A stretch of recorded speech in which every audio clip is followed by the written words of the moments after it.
여호와의 말씀이니라. 내가 너희를 향하여 가진 계획을 내가 잘 아느니 그것은 재앙이 아니라 평안이요 너희에게 미래와 희망을 주려는 것이다. 예레미야 29:1. 우리는 종종 모든 것이 침묵 속에 있는 것처럼 느껴지는 상황에 처하게 됩니다. 기도하고 금식하고 기다리지만 하늘은 여전히 닫혀 있는 듯합니다. 하지만 만약 하나님의 침묵이 부재가 아니라면 어떨까요? 지금 당신이 겪고 있는 어려운 순간이 사실은 하나님께서 이미 준비하고 계신 기적을 위한 완벽한 무대라면요? 오늘은 위대한 복음 전도자 빌리 그레함의 영감을 받은 말씀을 바탕으로 하나님께서 곧 당신의 삶에 행하실 기적을 위해 어떻게 영적으로 준비할 수 있는지를 살펴보겠습니다. 사실 우리 하나님은 결코 가만히 계시지 않습니다. 우리가 보지 못할 때도 그분은 일하고 계십니다. 우리가 느끼지 못할 때도 그분은 움직이고 계십니다. 하지만 기적을 받기 위해서는 준비가 필요합니다. 믿음이 필요하고 분별력이 필요하며 그 무엇보다도 신뢰하려는 마음이 필요합니다. 20세기의 가장 위대한 설교자 중 한 사람인 빌리 그레함은 이렇게 말하곤 했습니다. 당신이 할 수 있는 것을 하나님께 드린다면 하나님은 불가능한 일을 행하실 것입니다. 이 말은 우리에게 깊은 성찰을 안겨줍니다. 우리는 과연 우리가 할 수 있는 것을 하고 있는 걸까요? 우리는 정말 하나님께서 우리에게 부어주시고자 하는 것을 받을 준비가 되어 있을까요? 기적은 단순한 사건이 아니라 하나님의 영광의 나타남입니다. 그리고 하나님은 기적을 아무 곳에나 보내시지 않습니다. 비가 잘 준비된 땅에만 열매를 맺게 하듯이 기적도 깨어지고 순종하며 기대하는 마음에 피어나는 것입니다. 그러므로 오늘의 주제는 단순한 동기부여의 말씀이 아닙니다. 이것은 하나의 부르심입니다. 영적인 눈을 뜨라는 부르심, 잠자고 있는 믿음을 깨우라는 부르심, 하나님의 초대를 받아들여 자리 잡고 준비하며 진정으로 믿으라는 초대입니다. 지금 당신은 질병, 빚, 가정의 갈등, 다친 분들과 싸우고 있을지도 모릅니다. 그리고 그런 상황들 때문에 하나님께서 당신을 잊으신 것처럼 느낄 수 있습니다. 하지만 기억하세요. 부활의 기적 이전에는 3일의 침묵이 있었습니다. 떡이 많아지기 전에는 부족함이 있었습니다. 치유가 있기 전에는 고통이 있었습니다. 하나님은 우리의 초조함 속에서 일하시지 않습니다. 하나님은 완벽한 때에 일하시며 그분이 하시는 모든 일은 목적이 있습니다. 이 영상에서 당신은 하나님의 초자연적인 역사하심을 위해 자신의 마음과 생각, 믿음을 어떻게 준비할 수 있는지를 배우게 될 것입니다. 성경을 바탕으로 하나님의 사역을 이끄는 원칙들을 이해하게 될 것이며 이 영상을 보고 난 후에는 단순한 희망 이상의 것을 얻게 될 것입니다. 영적인 방향성과 새롭게 회복된 힘을 얻게 될 것입니다. 만약 당신이 이미 기적을 경험한 적이 있다면 이 영상은 당신의 믿음을 다시 불태우고 계속해서 믿음을 붙잡도록 도와줄 것입니다. 아직 기적을 본 적이 없다면 오늘이야말로 하나님의 불가능을 당신의 삶에서 체험하기 위한 첫걸음이 될 수 있습니다. 기억하세요. 기적은 우리가 쟁취하는 것이 아닙니다. 그것은 우리가 받는 것입니다. 그리고 받기 위해서는 민감해야 하고 깨어 있어야 하며 기꺼이 받아들일 준비가 되어 있어야 합니다. 기적은 옵니다. 하지만 진정한 믿음이 있는 곳에만 머뭅니다. 그리고 하나님의 기적을 영적으로 준비하기 위한 원칙들을 나누기 전에 여러분께 특별한 초대를 드리고 싶습니다. 만약 이 메시지가 이미 여러분의 마음에 울림을 주고 있다면, 만약 여러분이 믿음을 세우고 하나님께 더 가까이 나아가며 영적 여정 속에서 더욱 확신 있게 걸어가도록 도와주는 말씀을 계속 받고 싶다면 지금 바로 이 채널을 구독해 주세요. 알림종을 눌러 매일 하나님의 말씀에서 영감을 받은 메시지를 받아보세요. 여러분의 영적 성장은 매일의 이런 돌봄을 받을 자격이 있습니다. 원칙 1. 활동적인 믿음. 보기 전에 믿는 것.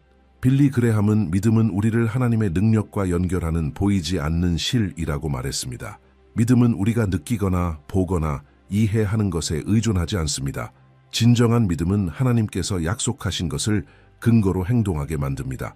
비록 우리 주변 모든 것이 반대되는 것처럼 보일지라도 말입니다.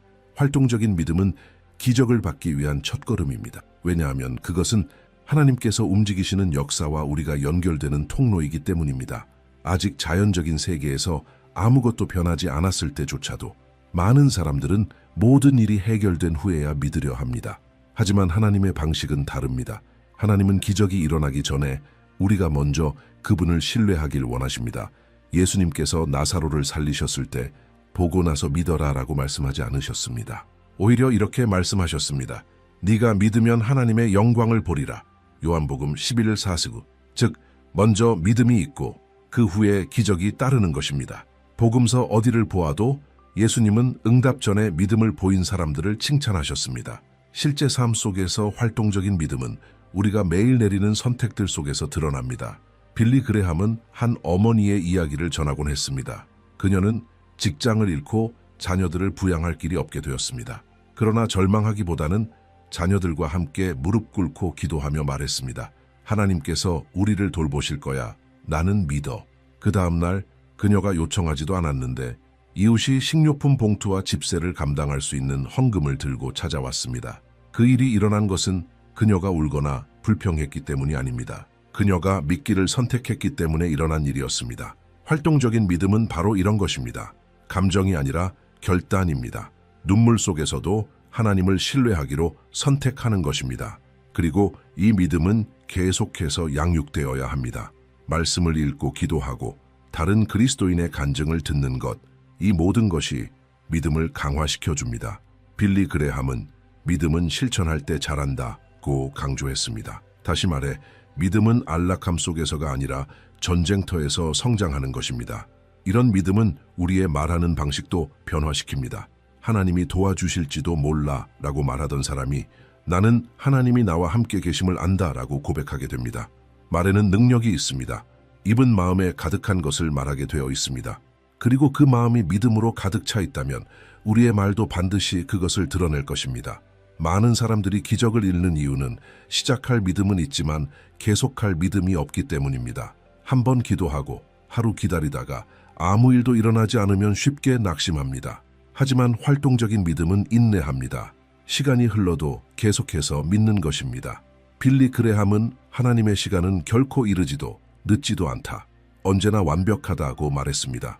그렇기 때문에 믿음을 활성화하고 흔들림 없이 서 있을 때 기적은 늦어질 수는 있어도 반드시 오게 됩니다. 원칙 2. 깨어진 마음. 하나님 앞에서의 겸손. 빌리 그레함 설교의 가장 뚜렷한 특징 중 하나는 진실한 회개와 하나님 앞에서의 겸손을 강조하는 점이었습니다. 그는 자주 이렇게 말했습니다. 하나님은 교만에 응답하지 않으십니다. 그러나 깨어진 마음의 부르짖음에는 항상 응답하십니다. 우리가 기적을 보기를 원한다면 먼저 하나님께서 우리 안쪽을 변화시키실 수 있도록 허용해야 합니다. 그것은 겸손한 영으로부터 시작됩니다. 자신이 주님 없이는 아무것도 아님을 인정하는 마음. 성경 이역대기 7장 14절에서 이렇게 말씀하십니다. 내 이름으로 일컫는 내 백성이 스스로 낮추고 기도하며 내 얼굴을 구하고 그들의 악한 길에서 떠나면 내가 하늘에서 듣고 그들의 죄를 사하고 그들의 땅을 고칠 것이다. 겸손은 하나님께서 기적의 씨앗을 심으시는 땅입니다. 겸손이 없으면 우리는 마음을 굳게 하고 하나님만이 해결하실 수 있는 일들을 자신의 힘으로 해결하려고 합니다. 빌리 그레함은 항상 이렇게 강조했습니다. 하나님은 우리에게 단지 외적인 축복만 주기를 원하시는 것이 아니라 우리의 성품을 변화시키기를 원하신다고요. 그래서 많은 경우 기적은 안에서부터 시작됩니다. 깨어진 마음은 더 이상 저항하지 않는 마음입니다. 하나님의 뜻 앞에 완전히 항복하는 마음입니다.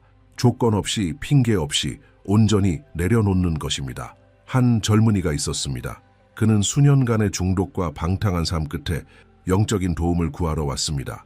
그는 말하길 기도도 했고 금식도 했고 하나님을 찾기 위해 노력했지만 아무것도 변하지 않았다고 했습니다. 그러던 중 빌리 그레함의 회개에 대한 메시지를 듣고 그는 눈물을 터뜨리며 고백했습니다. 나는 하나님께 완전히 나를 드리기보다는 그분께 축복을 설득하려 했어요. 그날 그는 진심으로 무릎 꿇었습니다. 조건 없이 용서를 구했고 삶을 바꾸기로 결단했습니다. 회복은 그의 내면에서부터 시작되었습니다. 몇 개월 만에 그는 중독에서 자유를 얻었고 가족 관계는 회복되었으며 이제는 다른 청년들에게 자신의 이야기를 나누고 있습니다. 기적은 단순히 중독에서 벗어난 것이 아닙니다. 하나님 앞에서 마음이 깨졌을 때 시작된 새로운 삶이었습니다. 교만은 우리로 하여금 하나님의 손길을 보지 못하게 만듭니다. 자기만족과 자립심은 초자연적인 역사를 막는 문을 닫아버립니다. 반대로 겸손은 하늘을 여는 열쇠입니다. 하나님은 작은 자들, 진실한 자들, 강한 척하지 않고 자신의 연약함을 인정하는 자들의 음성에 귀 기울이십니다. 빌리 그레함은 이렇게 말했습니다. 성령님은 공간이 있는 곳에서 역사하신다. 교만한 마음은 자신으로 가득 차 있고 깨어진 마음은 비어 있어서 하나님으로 채워질 준비가 되어 있습니다. 만약 당신이 기적을 보기 원한다면 스스로에게 물어보세요. 내 마음은 지금 어떤 상태인가? 나는 나의 종교적인 행위로 하나님을 설득하려 하고 있는가? 아니면 진심으로 그분 앞에 나아가고 있는가? 나는 내 안락함을 위해 기적을 구하고 있는가?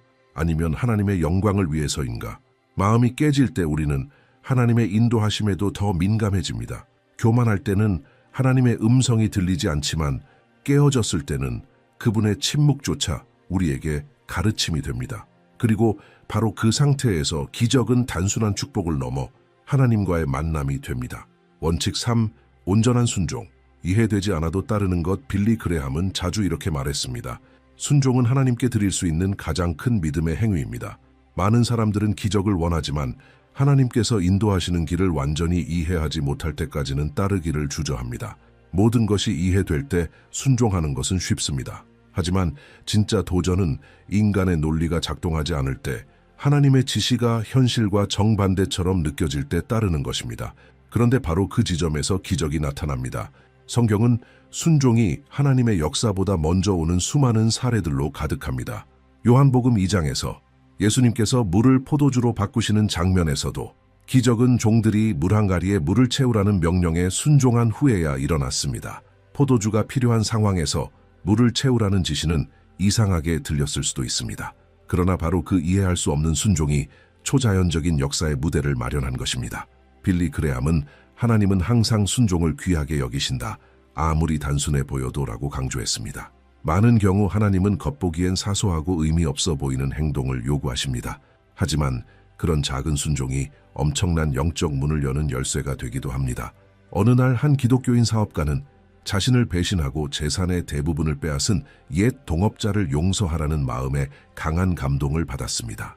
그의 모든 감정은 저항했지만 빌리 그레함의 하나님의 뜻에 복종하라는 메시지를 듣고 결국 순종하기로 결심했습니다. 그는 그 사람에게 전화를 걸어 진심으로 용서했고 몇 달 후 예상치 못한 새로운 투자자가 찾아왔고 그의 사업은 회복되었습니다. 그 기적은 단순한 재정 회복이 아니라 영적인 회복이었습니다. 그리고 그 모든 것은 단순하지만 어려운 순종에서 시작되었습니다. 순종은 하나님께서 무엇을 하시는지 믿는 것입니다. 모든 것을 통제하려는 우리의 본능을 내려놓는 것입니다. 빌리 그레함은 이렇게 말했습니다. 순종은 우리가 하나님보다 우리 자신을 더 믿지 않는다는 증거다. 그리고 바로 그 신뢰가 하나님의 개입을 불러옵니다. 하나님은 우리가 모든 것을 이해하길 원하시는 것이 아니라 우리가 모든 길을 보지 못하더라도 그분과 함께 걷기를 원하십니다. 또한 순종은 타이밍과도 깊은 관련이 있습니다. 우리는 때로 무엇을 해야 하는지 알고 있지만 미루고 핑계를 대고 이성적으로 설명하려 하며 행동을 지연시킵니다. 그러나 우리의 지연은 종종 기적의 지연을 의미할 수 있습니다. 하나님은 정해진 때에 움직이시며 우리는 그분의 타이밍에 맞춰 준비되어 있어야 합니다. 즉각적인 순종은 성숙과 경외심을 드러냅니다. 그리고 순종은 우리를 보호하기도 합니다. 어떤 기적은 단순한 축복이 아니라 보호의 기적이기도 합니다. 성령님께서 이 길로 가지 말라고 조용히 말씀하시는 순간이 있습니다. 만약 우리가 그 음성에 민감하고 설명을 듣지 못해도 기꺼이 따를 준비가 되어 있다면 우리는 재앙에서 벗어나는 기적 같은 구원을 경험하게 될 것입니다. 초자연적인 하나님의 역사에는 마법 같은 공식은 없습니다. 그러나 항상 작동하는 열쇠는 있습니다. 순종입니다. 적을 때에도 많을 때에도 쉬울 때에도 아플 때에도 순종하십시오. 그 헌신 속에서 하늘은 당신을 위해 움직입니다. 원칙 4. 변함없는 소망. 하나님 안에서 기다리기를 멈추지 않는 것. 빌리 그레함은 이렇게 말했습니다. 소망은 폭풍 속에서 영혼에 닫히다. 우리 주변의 모든 것이 무너질 때 믿음을 지탱해주는 것이 바로 이 소망입니다. 소망은 우리가 포기하지 않도록 붙잡아 줍니다. 모든 것이 어지럽고 통제 불능처럼 느껴질 때조차도 하나님께서 여전히 주권을 가지시고 계심을 상기시켜 줍니다. 우리가 기적을 기대한다면 견고한 마음과 하나님께 고정된 눈, 그리고 그분 안에서 안식하는 영혼으로 기다리는 법을 배워야 합니다. 소망은 막연한 기대가 아닙니다. 그것은 하나님의 성품에 근거한 확신입니다. 하나님을 기다린다는 것은 단순히 운을 바라는 것이 아니라 결코 실수하지 않으시는 분을 신뢰하는 것입니다. 성경은 이렇게 말합니다. 내가 여호와를 기다리고 기다렸더니 귀를 기울이사 나의 부르짖음을 들으셨도다. 시편 41. 하나님은 인내로 기다리는 자를 귀히 여기시고 반드시 응답하십니다. 한 번은 빌리 그레함이 전도 집회 중에 한 노부인의 이야기를 전했습니다. 그녀는 30년 넘게 죄와 폭력, 마약에 빠진 아들의 회심을 위해 기도해왔습니다. 모두가 그 아들은 희망이 없다고 했지만 그녀는 믿음을 저버리지 않았습니다. 어느 날 그 아들은 라디오에서 들은 복음 메시지를 통해 성령의 감동을 받고 아이처럼 울며 예수님께 삶을 드렸습니다. 사람들이 그녀에게 어떻게 그렇게 오랫동안 기다릴 수 있었냐고 묻자 그녀는 말했습니다. 나는 하나님께서 반드시 역사하실 것을 믿는 걸 멈추지 않았어요.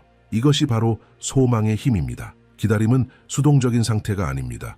소망으로 기다린다는 것은 활동적인 자세입니다. 기다리는 동안 우리는 계속해서 하나님을 찾고 예배하고 섬기고 믿습니다. 두 팔을 놓고 있는 것이 아니라 하나님의 일하심을 신뢰하는 따뜻한 마음을 유지하는 것입니다. 빌리 그레함은 소망이야말로 변화가 없어 보여도 계속 기도하게 하는 힘이라고 강조했습니다. 기적을 향한 여정에서 가장 큰 유혹 중 하나는 낙심입니다.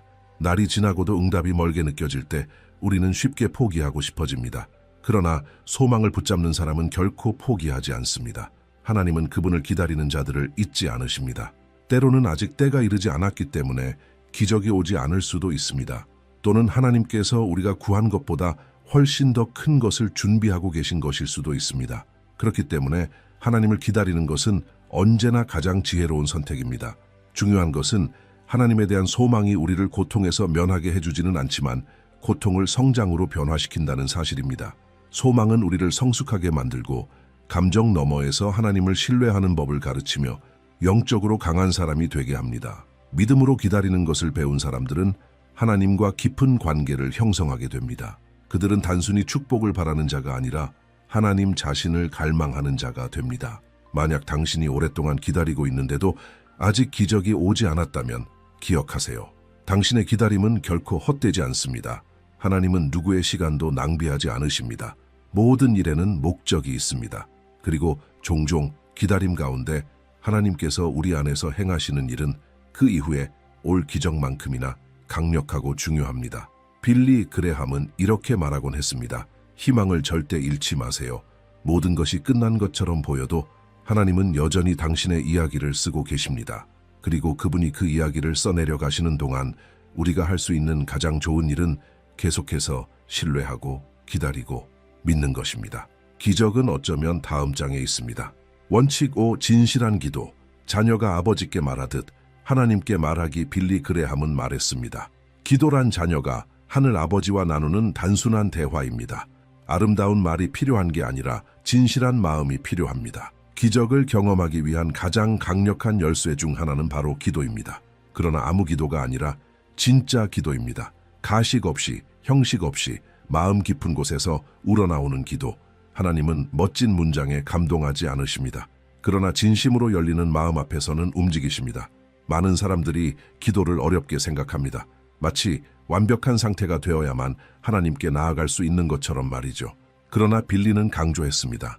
기도는 강한 사람을 위한 것이 아니라 자신의 연약함을 인정하는 사람을 위한 것입니다. 기도는 의식이 아니라 관계입니다. 예수님께서 제자들에게 기도를 가르치실 때 암기된 문장을 반복하게 하지 않으셨습니다. 대신 하나님을 아버지라고 부르도록 하셨습니다. 이 친밀감이 모든 것을 바꿉니다. 우리를 하나님께 더 가까이 이끌고 마음을 신뢰와 평안 그리고 기적을 받을 준비로 이끌어줍니다. 때때로 우리는 목소리조차 낼 힘이 없을 때가 있습니다. 그러나 그때 흘리는 신음조차도 하나님께는 완전한 기도입니다. 빌리는 한 번 이런 이야기를 나눈 적이 있습니다. 한 남자가 모든 것을 잃고 절망에 빠진 채 도로 옆에 무릎을 꿇었습니다. 그는 아무 말도 할 수 없었고 그냥 울기만 했습니다. 그 순간 그는 설명할 수 없는 평안을 느꼈고 며칠 후 도움의 손길이 찾아오며 그의 삶은 서서히 회복되기 시작했습니다. 그가 이렇게 고백했습니다. 내 기적은 내가 연기를 멈추고 하나님 앞에 진짜가 되었을 때 시작되었어요. 진실한 기도는 우리를 정확한 자리로 데려다 놓습니다. 바로 아버지께 전적으로 의존하는 자녀의 자리입니다. 우리는 종종 기도를 통해 하나님을 설득하려고 합니다. 그러나 기도의 목적은 하나님의 뜻을 바꾸는 것이 아니라 우리가 그분의 뜻에 맞춰지는 것입니다. 기도하면 할수록 우리는 하나님의 마음을 더 깊이 이해하게 되고 그분께서 이미 계획하신 일들을 살아갈 준비가 되어 갑니다. 기도는 단지 요청하는 것만이 아닙니다. 듣는 것이기도 합니다. 마음을 열고 하나님께서 말씀하시도록 허락하는 것입니다. 우리가 찾고 있는 많은 응답은 기도의 고요함 속에 있습니다. 빌리 그레함은 인생의 많은 결정적인 순간마다 오랜 시간을 기도하며 하나님의 임재 가운데 나아갔다고 말했습니다. 그는 기도는 단지 상황을 바꾸는 것이 아니라 그 상황을 감당할 수 있도록 우리의 내면을 변화시킨다고 말했습니다. 기적을 원한다면 진심으로 기도하는 것부터 시작하세요. 가장 친한 친구에게 말하듯 하나님께 말하세요. 모든 것을 말하고 필요하다면 울고 때로는 조용히 있어도 괜찮습니다. 하지만 반드시 진실한 마음으로 그분께 나아가야 합니다. 이것이 하늘을 감동시키는 기도입니다. 그리고 하늘이 감동될 때 이 땅에서 기적이 일어납니다. 원칙 6. 거룩한 삶. 언제나 하나님께 구별된 자로 살아가기. 빌리 그레함은 구원에 대해서만 설교한 것이 아니라 거룩함에 대해서도 명확하고 단호하게 가르쳤습니다. 그에게 기적은 단지 순간적인 축복이 아니라 하나님의 임재가 어떤 사람의 삶에 머무는 연장이었습니다. 그리고 그 임재를 유지하기 위해서는 거룩함 속에 살아가는 것이 필요했습니다. 빌리는 하나님의 능력은 깨끗한 삶 안에 거하신다. 우리가 성령으로 충만하길 원한다면 죄에서 자신을 구별할 각오가 되어 있어야 한다고 말했습니다. 거룩함은 절대적인 완전함을 의미하는 것이 아니라 하나님께 구별된 삶을 뜻합니다. 삶의 모든 영역에서 주님을 기쁘시게 하려는 진심 어린 열망이 있는 상태입니다. 그것은 거짓, 부패, 이기심, 통제되지 않은 육체적 욕망을 거절하고 하나님의 나라의 가치를 따라 사는 삶의 방식입니다. 단지 우리가 주일에 무엇을 하느냐가 아니라 아무도 보지 않을 때 우리가 누구인가를 말해줍니다. 이것이 바로 하나님의 역사가 임할 수 있는 건강한 마음의 환경을 만드는 것입니다. 어느 날 빌리는 한 청년에 대해 이야기했습니다. 그는 하나님께 재정적인 기적을 계속해서 구하고 있었습니다. 그는 교회를 다녔고 찬양했고 기도도 했지만 동시에 자신의 사업에서 정직하지 못한 행동들을 계속하고 있었습니다. 그러던 중 회개와 거룩에 대한 설교를 듣고 자신의 삶이 나뉘어 있었다는 것을 깨달았습니다. 그는 변화하기로 결심했고 부정한 방식들을 버리고 자신이 피해를 준 사람들에게 용서를 구했습니다. 얼마 지나지 않아 새로운 기회들이 열리기 시작했고 이번에는 정직하고 깨끗하며 하나님께서 축복하신 길이었습니다. 그는 깨달았습니다. 기적이 막혀 있었던 이유는 하나님께서 무관심하셔서가 아니라 자신의 삶의 방식이 그것을 받는데 방해가 되었기 때문이라는 것을. 거룩함은 하나님께서 기적을 보내시는 깨끗한 길과 같습니다. 우리가 죄가 우리의 행동을 지배하게 내버려 두면 하늘이 역사하고자 하는 통로들을 닫아버리는 것입니다. 그러나 우리가 정직함, 겸손함, 순종으로 살아가기로 선택할 때 성령님께서 우리를 변화시키고 사용하실 수 있도록 공간을 여는 것입니다. 거룩함은 짐이 아니라 보호입니다. 하나님께서 죄에서 벗어난 삶으로 우리를 부르시는 이유는 우리를 기쁨에서 멀어지게 하려는 것이 아니라 파괴로부터 우리를 지키기 위함입니다. 빌리는 항상 이렇게 말하곤 했습니다. 죄는 자유를 약속하지만 결국은 속박을 가져다 준다. 참된 자유는 오직 하나님 안에만 있다. 그리고 바로 그 자유 안에서 기적이 일어납니다. 선행에 대한 보상으로서가 아니라 빛 가운데 걷는 삶의 결과로서 주어지는 것입니다. 거룩한 삶은 하나님의 임재를 끌어당깁니다. 그리고 하나님이 계신 곳에서는 기적이 자연스럽게 일어납니다. 초자연적인 삶을 살기 원한다면 당신의 삶의 여정을 점검해 보세요. 무엇을 버려야 하는지 살펴보세요. 하나님은 완전함을 요구하시지 않지만 진실함과 변화하려는 의지를 요구하십니다. 원칙 7. 영적인 기대. 하나님께 큰 일을 기대하기. 빌리 그레함은 자주 이렇게 말했습니다. 하나님께서 당신을 위해 하실 수 있는 일을 제한하지 마세요. 그는 믿음으로 하나님께 큰 일을 기대하는 마음이 불가능한 일이 일어날 수 있는 비옥한 땅이 된다고 확신했습니다. 영적인 기대는 단순한 긍정적인 사고나 낙관주의가 아닙니다. 그것은 하나님의 성품을 아는 사람이 기쁨과 신뢰로 하나님의 역사를 언제든지 기다리는 태도입니다.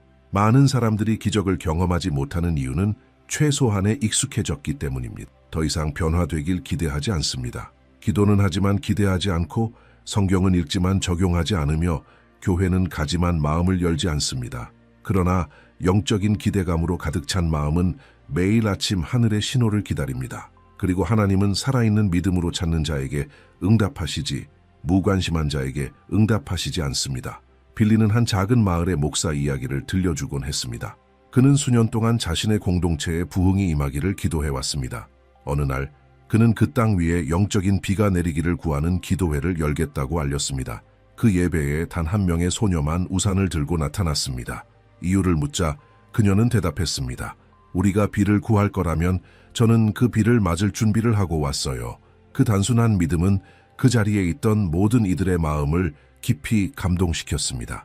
바로 그것이 빌리가 설교하던 믿음이었습니다. 하나님께서 역사하실 것을 기대하고 그것을 받을 준비를 하는 믿음.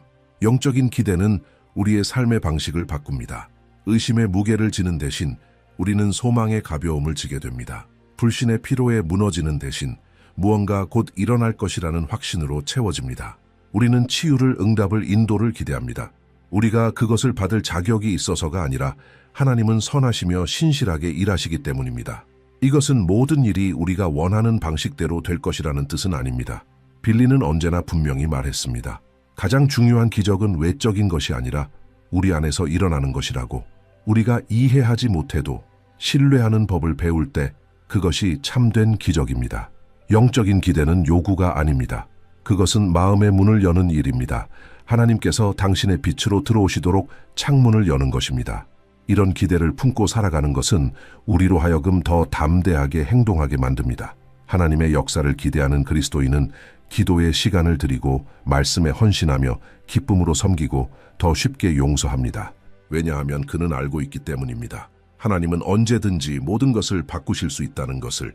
이 희망이 바로 담대한 행동의 연료가 되고 그 행동들이 곧 초자연적인 하나님의 역사를 위한 길을 준비하는 것입니다. 당신이 어떤 일로 오랫동안 기도했지만 아직 응답을 보지 못했다면 지금은 포기할 때가 아닙니다. 마음을 다시 조정할 때입니다. 기대를 다시 불태우세요. 하나님께서 행하실 수 있는 일들을 다시 꿈꾸세요. 필요하다면 그분의 약속을 종이에 적고 큰 소리로 선포하세요. 하나님께서 행하신 과거의 기적들을 떠올리세요. 그분께서 이미 하셨던 일들을 기억하세요. 그리고 스스로에게 말하세요. 하나님은 지금도 역사하신다. 빌리 그레함은 또한 영적인 기대가 우리 주변의 분위기를 변화시킨다고 가르쳤습니다. 믿음과 소망이 있는 가정에서는 어려운 날들조차도 더 가볍게 느껴집니다. 하나님의 움직이심을 기대하는 교회에서는 예배가 단순한 습관이 아니라 하나님과의 만남이 됩니다.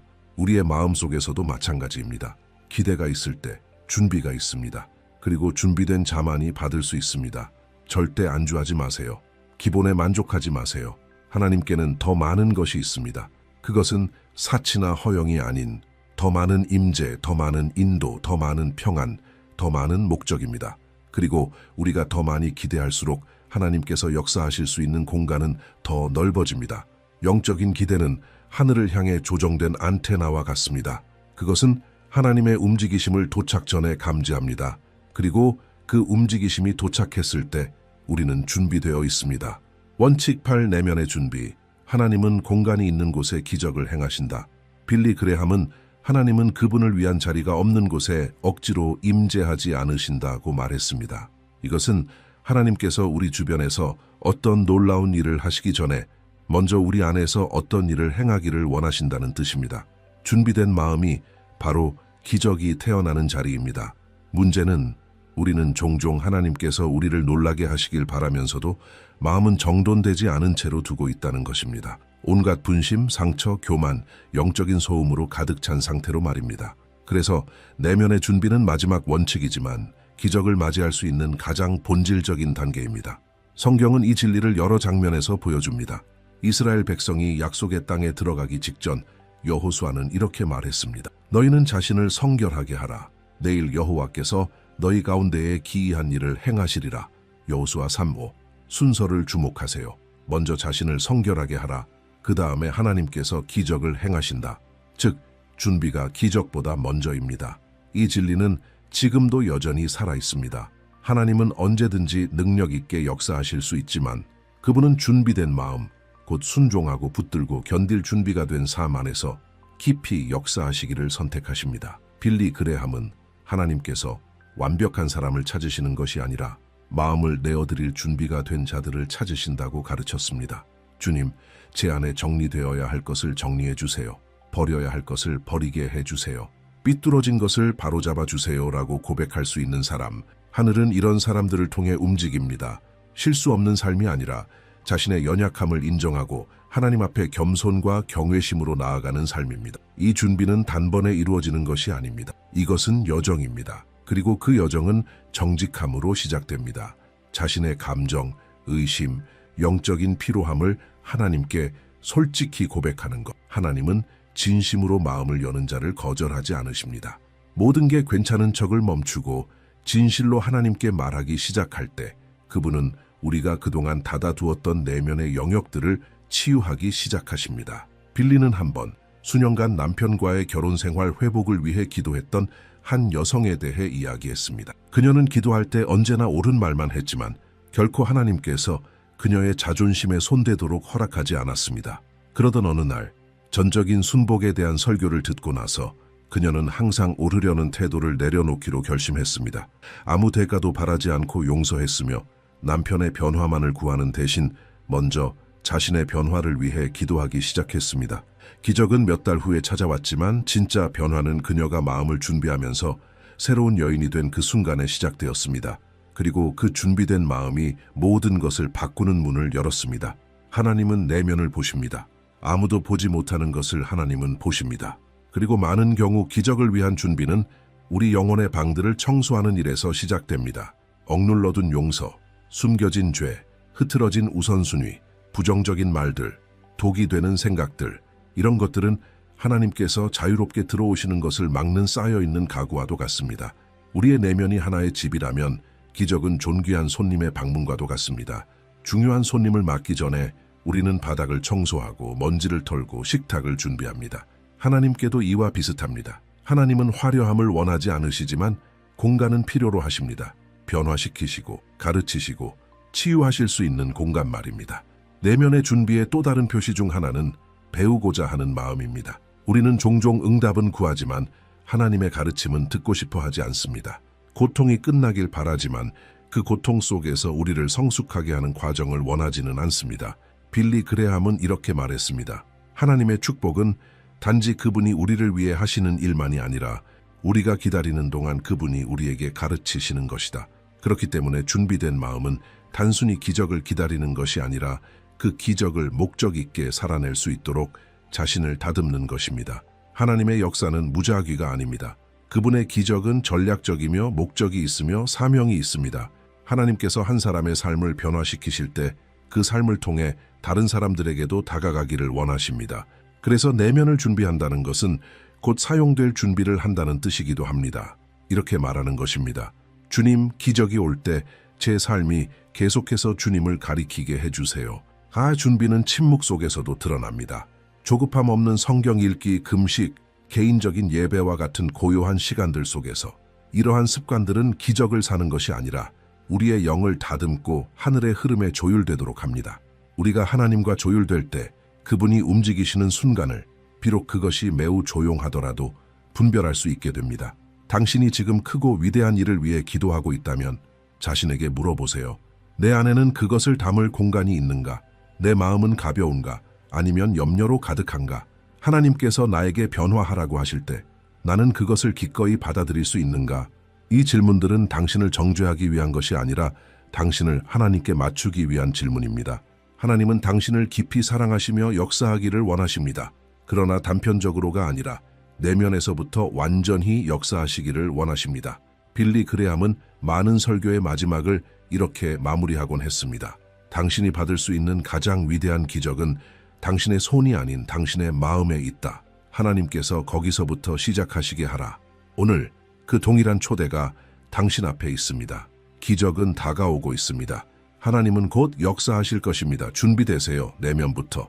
이 영상 전반을 통해 우리는 하나님께서 기적을 행하시기 직전에 단순히 수동적으로 기다리라고 하시지 않고 영적으로 준비되도록 초대하신다는 것을 배웠습니다. 빌리 그레함의 영감 넘치는 가르침을 통해 기적의 터전은 마음에서 시작되는 태도들로 갈고 닦아진다는 진리를 깨달았습니다. 우리는 먼저 보지 않고도 믿는 활동적인 믿음, 우리의 약함 속에 하나님이 일하시도록 여는 깨어진 마음, 이해하지 못해도 따르는 전적인 순종, 그리고 기적이 올 때까지 영혼을 붙잡아주는 끊임없는 소망에 대해 나눴습니다. 또한 진실한 기도, 거룩함, 영적인 기대감, 그리고 마지막으로 내면의 준비의 중요성을 깊이 살펴보았습니다. 우리 안에서부터 시작되는 기적의 원리를 말이죠. 이 모든 원칙들은 우리를 하나님의 마음에 더 가깝게 이끌어줍니다. 그것들은 단순한 아름다운 개념이 아니라 하늘의 문을 여는 실제적인 영적 훈련입니다.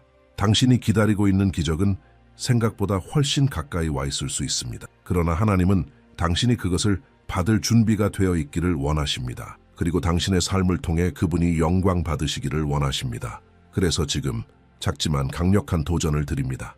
이번 주 이 원칙들 중 하나를 의도적으로 실천해 보세요.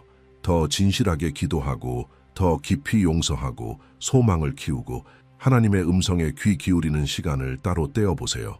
그러면 알게 될 것입니다. 당신의 마음이 하늘에 맞춰질수록 기적은 더 이상 드문 일이 아니라 당신의 신앙 여정 속 일부가 된다는 것을 이제 여러분께 초대합니다. 댓글에 당신의 믿음의 한마디, 성경의 약속 말씀 혹은 기도 제목을 남겨주세요.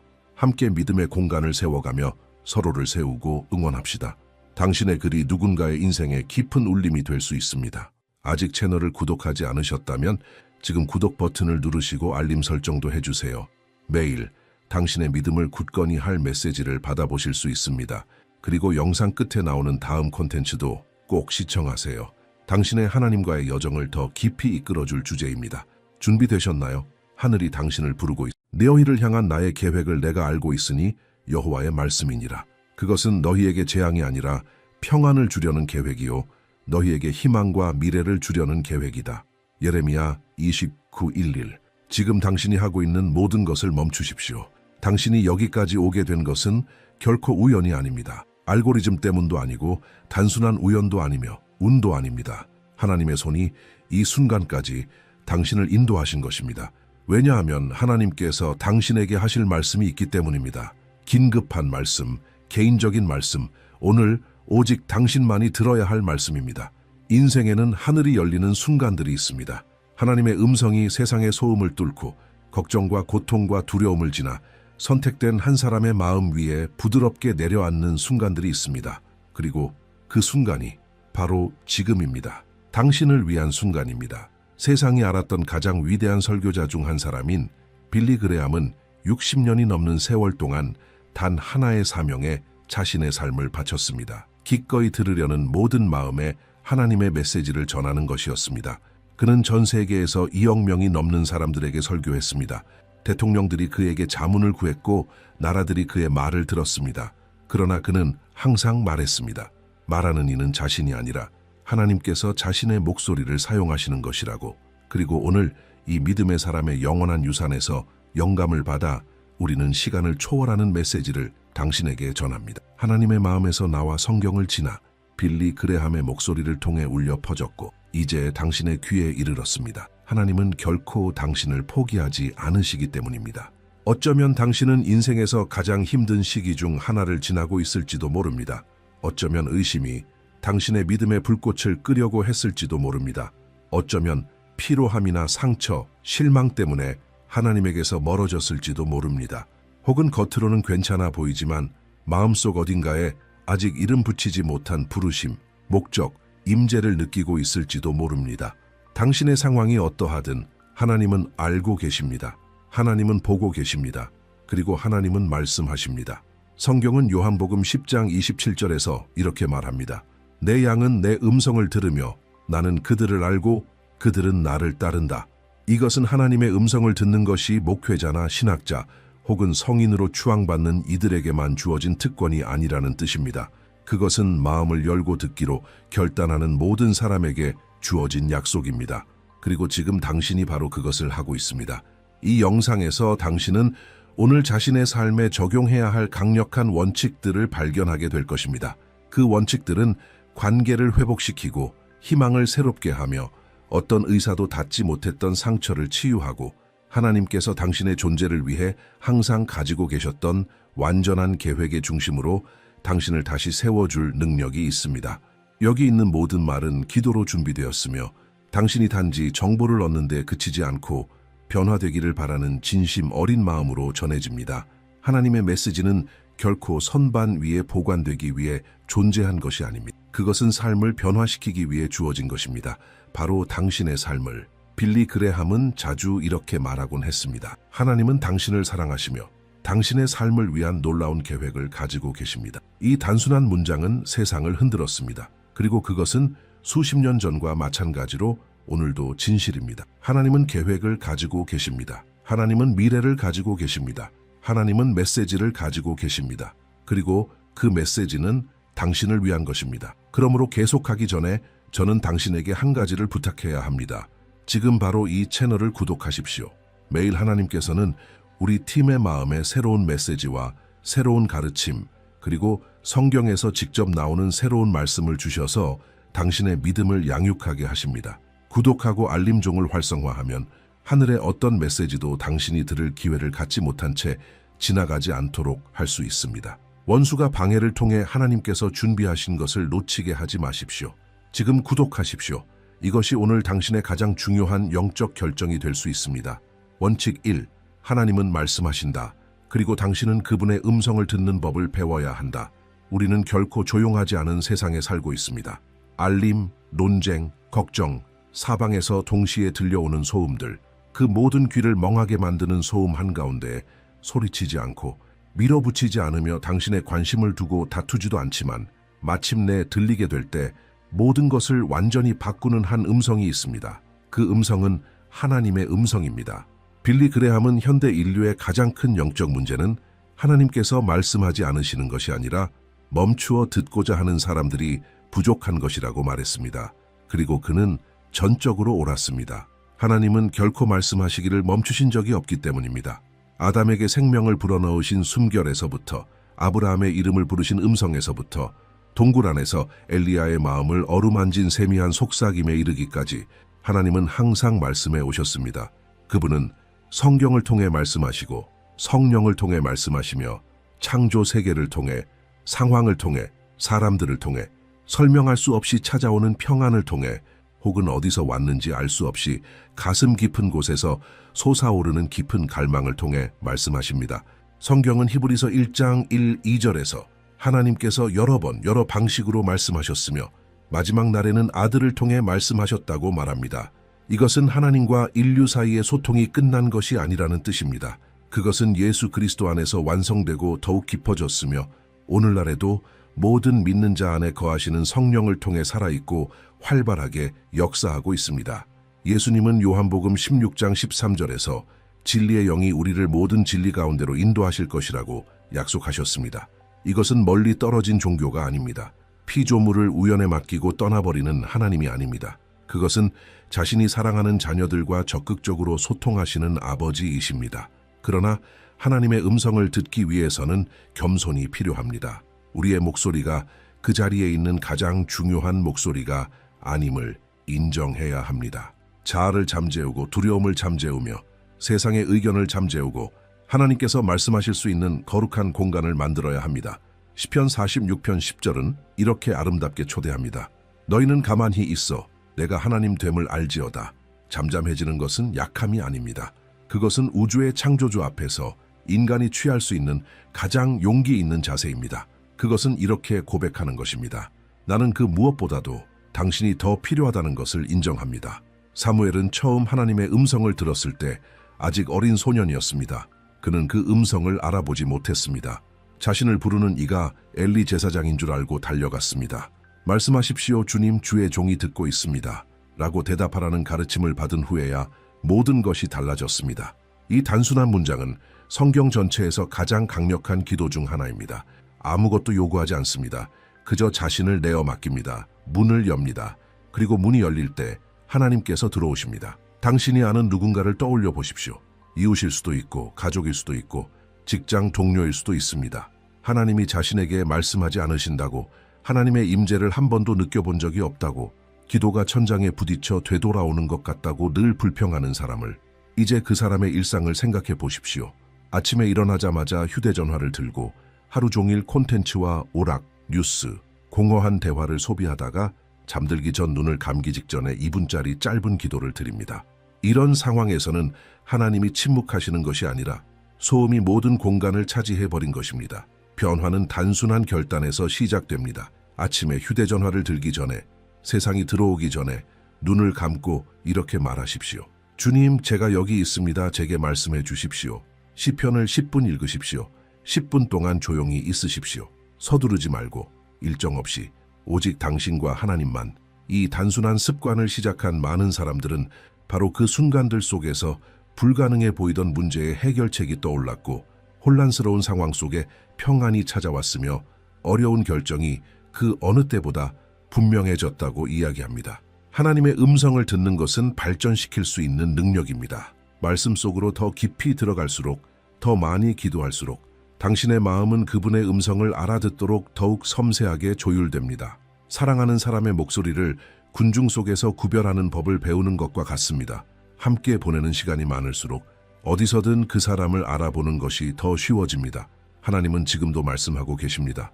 당신은 듣고 있습니까? 원칙 2. 하나님은 조건 없이 당신을 사랑하신다. 당신이 어떤 사람이었든 상관없이 빌리 그레함이 60년이 넘는 세월 동안 모든 대륙에서 대통령들 앞에서도 거리의 거지들 앞에서도 가득 찬 경기장과 작은 시골 교회들에서 반복했던 메시지가 있다면 그것은 바로 이것이었습니다. 하나님은 당신을 사랑하십니다. 세 단어, 이처럼 단순합니다.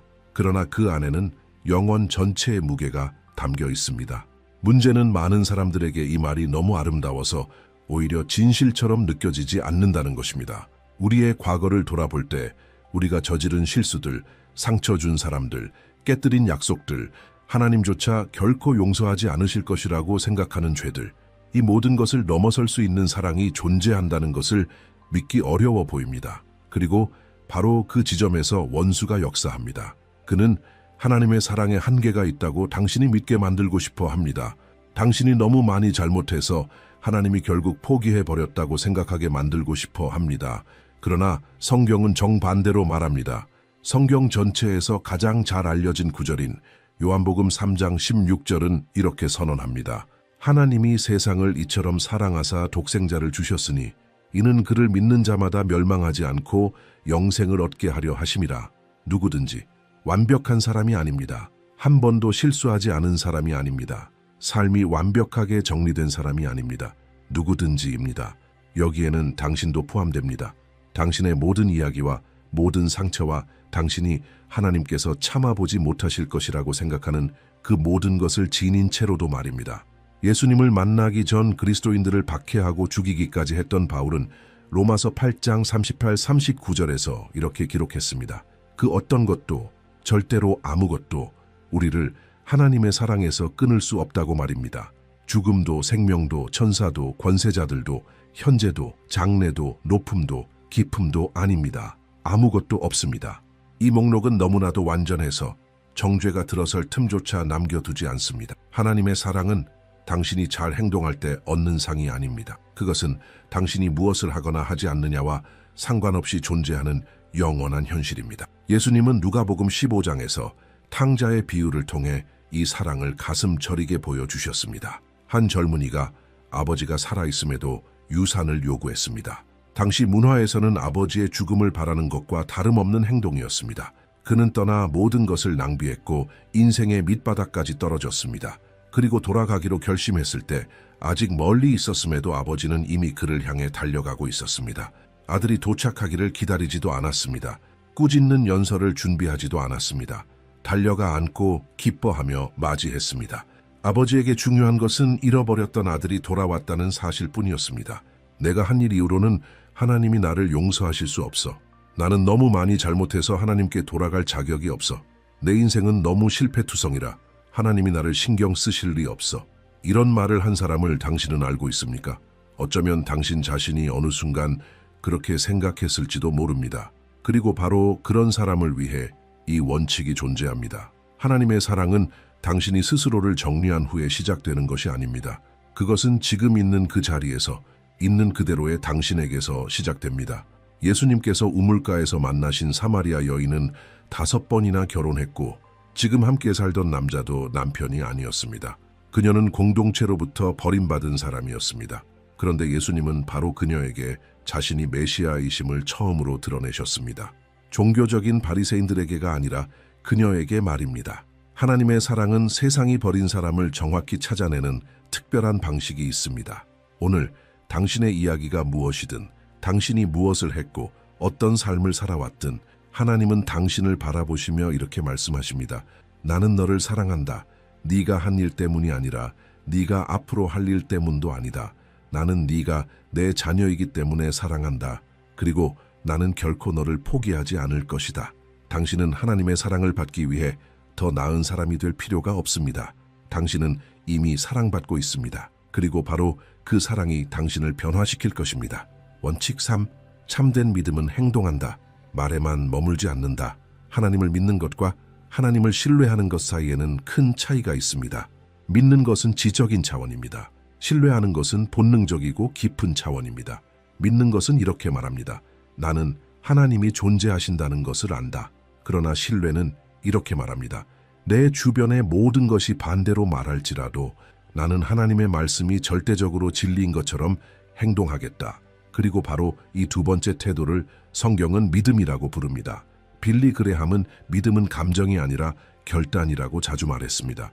믿음을 느낄 때까지 기다렸다가 행동하는 것이 아닙니다. 믿음 안에서 먼저 행동하고 그 후에 감정이 따라옵니다. 이것은 성경의 가르침과 완전히 일치합니다. 야고보서 2장 17절은 분명하게 말합니다. 이와 같이 행함이 없는 믿음은 그 자체가 죽은 것이라. 약한 것도 아니고 잠든 것도 아닙니다. 죽은 것입니다. 움직이지 않고 행동을 바꾸지 않으며 현실 세계에서 어떤 구체적인 열매도 맺지 않는 믿음은 성경적인 믿음이 아닙니다. 그것은 단지 이론적인 동의일 뿐입니다. 아브라함을 생각해 보십시오. 하나님은 그가 알고 있던 모든 것을 떠나 보여주실 땅으로 가라고 부르셨습니다.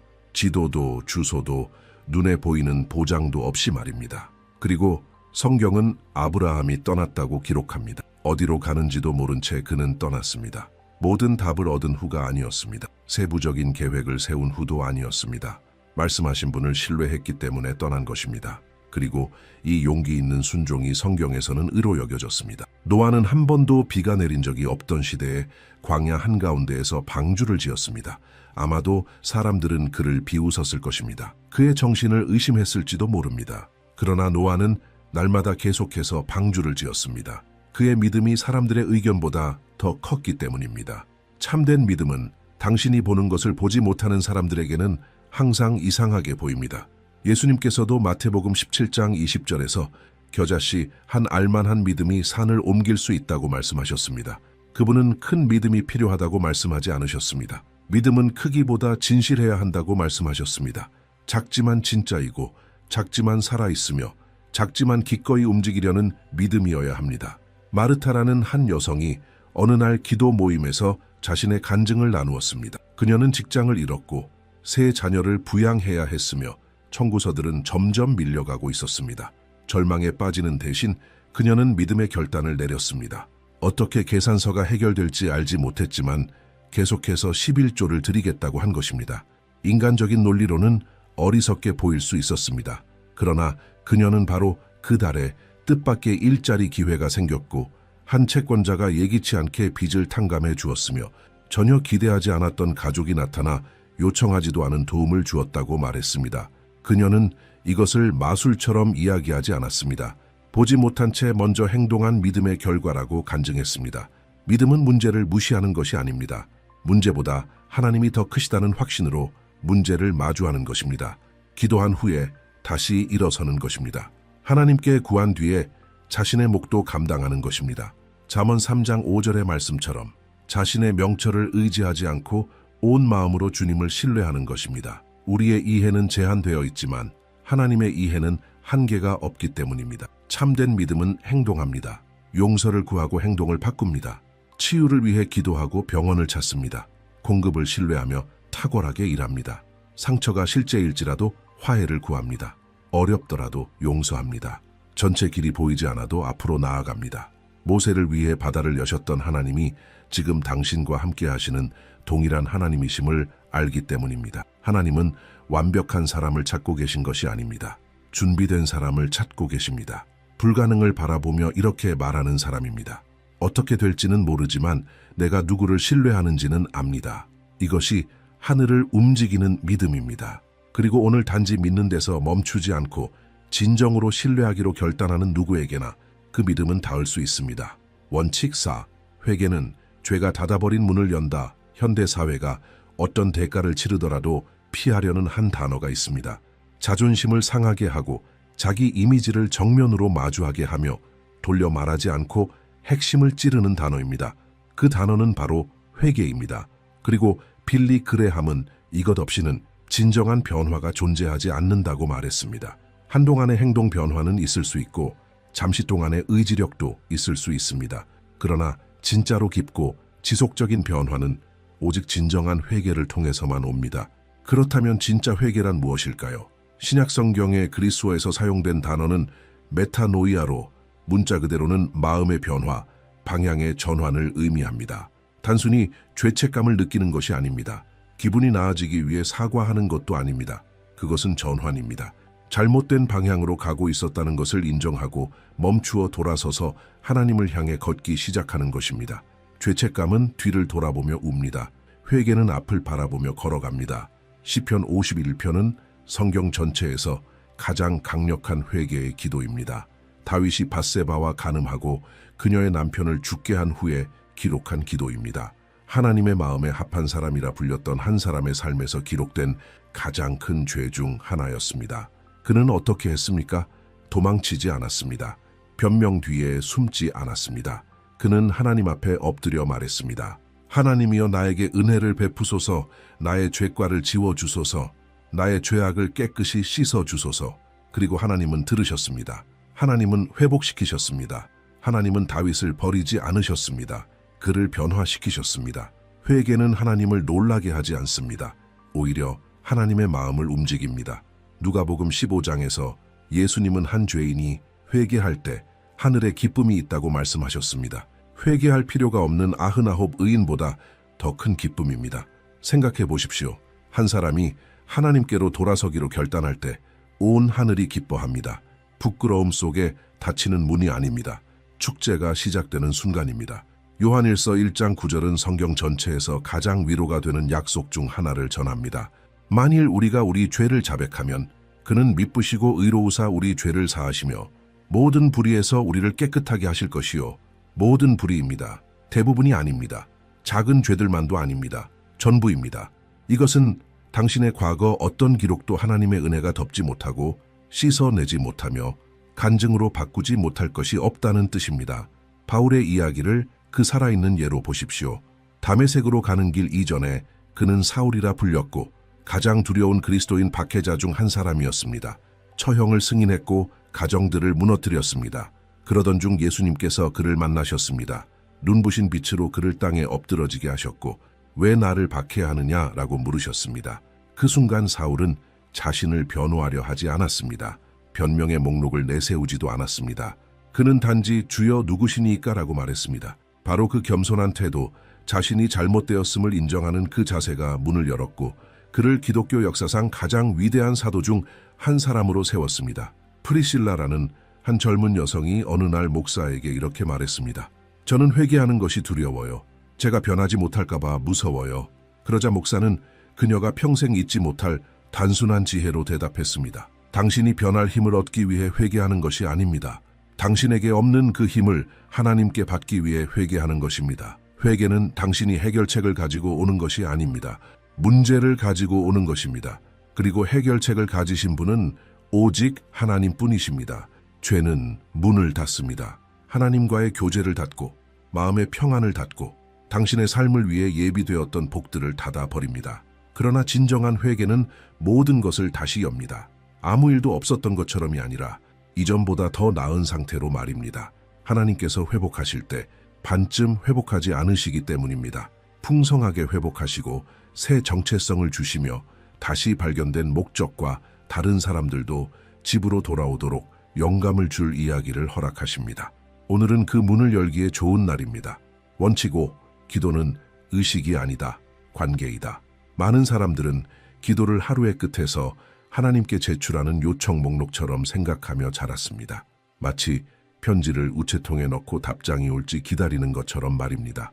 또 어떤 이들은 하나님께서 들어주시려면 아름다운 말과 정교한 문장, 거의 시적인 어휘를 사용해야 한다고 생각합니다. 그리고 기도가 기대한 대로 이루어지지 않으면 항상 같은 결론에 이릅니다. 하나님이 내 말을 듣지 않으셨어.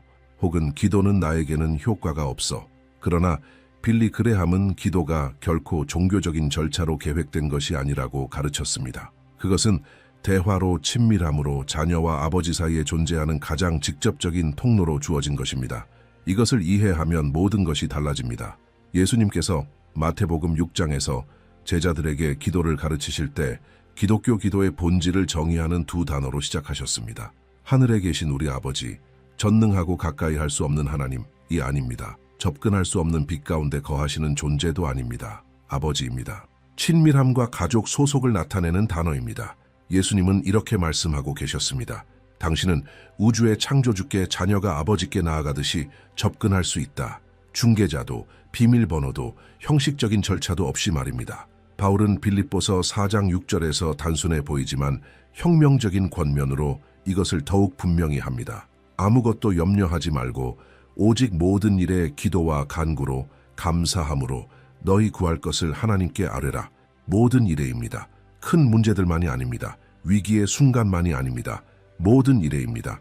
이것은 당신이 직장에 대해서도, 관계에 대해서도, 적자가 난 통장에 대해서도, 사라지지 않는 두려움에 대해서도, 나누고 싶은 기쁨에 대해서도 하나님께 말할 수 있다는 뜻입니다. 하나님은 긴급 상황에서만 응답하시는 아버지가 아닙니다.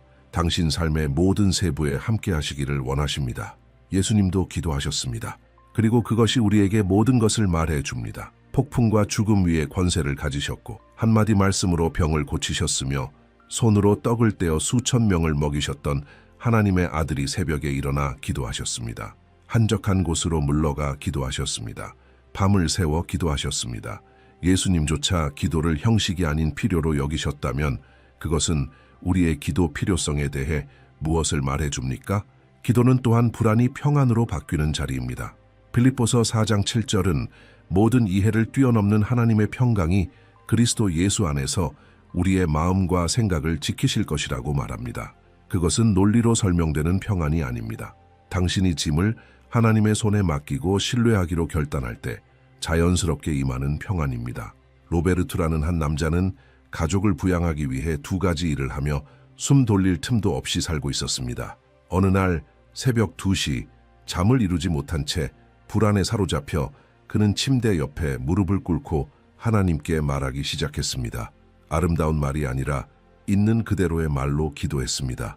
주님, 저는 두렵습니다. 지쳤습니다. 더 이상 무엇을 해야 할지 모르겠습니다. 그는 들리는 음성을 듣지도 환상을 보지도 않았다고 말했습니다. 그러나 그 순간 자신에게 설명할 수 없는 평안이 내려왔다고 했습니다. 그는 잠이 들었습니다. 다음 날 상황은 그대로였지만 그는 달라져 있었습니다. 기도는 상황만 바꾸는 것이 아니라 기도하는 사람을 바꾸기 때문입니다. 기도는 완벽한 형식을 요구하지 않습니다. 열린 마음을 요구합니다. 규칙적인 시간이 꼭 필요한 것은 아니지만 훈련은 도움이 됩니다. 특정한 자세도 필요하지 않습니다. 무릎을 꿇고 서서 운전하면서 설거지를 하면서도 할 수 있습니다. 하나님은 당신의 자세를 보고 계시지 않습니다. 당신의 마음을 보고 계십니다. 오늘 시작하십시오. 어떻게 해야 할지 모르겠다면 이렇게 시작하십시오. 주님, 저는 기도를 잘 모릅니다. 하지만 여기 있습니다.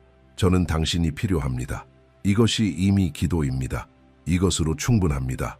그리고 은밀한 가운데 보시는 하나님께서 응답하실 것입니다. 원칙 유스, 용서는 잊어버리는 것이 아니다. 스스로를 자유롭게 하는 것이다. 세상이 기독교적 용서에 대해 말하는 가장 큰 거짓말 중 하나가 있습니다. 그것은 이렇게 들립니다. 용서는 아프지 않았던 척하는 것이다. 또는 용서는 그들이 당신에게 한 일이 옳았다고 말하는 것과 같다. 이런 거짓말들 때문에 많은 사람들이 몇 년, 몇십 년, 때로는 평생 동안 상처를 붙잡고 살아갑니다. 상대를 벌주고 있다고 생각하지만 사실은 자기 손으로 만든 감옥에 자신을 가두고 있는 것입니다. 빌리 그레함은 용서하지 않는 것은 독을 마시고 다른 사람이 죽기를 기대하는 것과 같다고 말했습니다. 고통받는 사람은 오직 당신뿐입니다. 한밤중에 깨어 과거를 곱씹는 사람도 당신입니다. 오래된 상처 속에 머물러 현재를 누리지 못하는 사람도 당신입니다. 당신에게 상처를 준 사람은 어쩌면 이미 그 일을 기억조차 하지 않을지도 모릅니다. 그러나 그 무게를 매일 짊어지는 것은 당신입니다. 예수님은 용서에 있어서 매우 급진적이셨습니다. 베드로는 7번까지 용서하면 관대하다고 생각했습니다. 그러나 예수님은 70번씩 7번이라 답하셨습니다. 이것은 수학적인 계산이 아니라 원칙의 선언이었습니다. 그리스도인의 용서는 횟수를 세지 않습니다. 한계가 없습니다. 유효 기간도 없습니다. 예수님은 거기서 멈추지 않으셨습니다.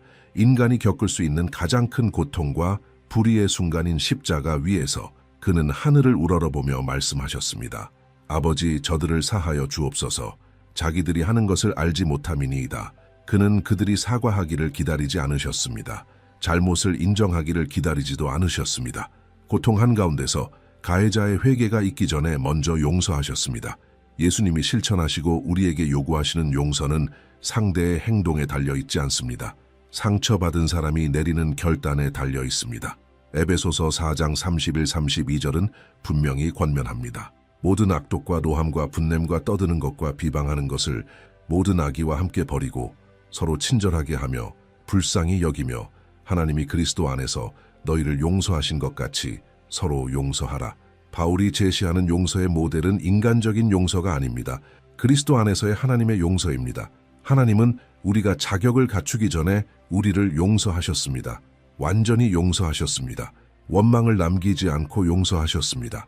코리텐 붐이라는 한 선교사는 제2차 세계대전 동안 나치 강제 수용소에서 살아남았습니다.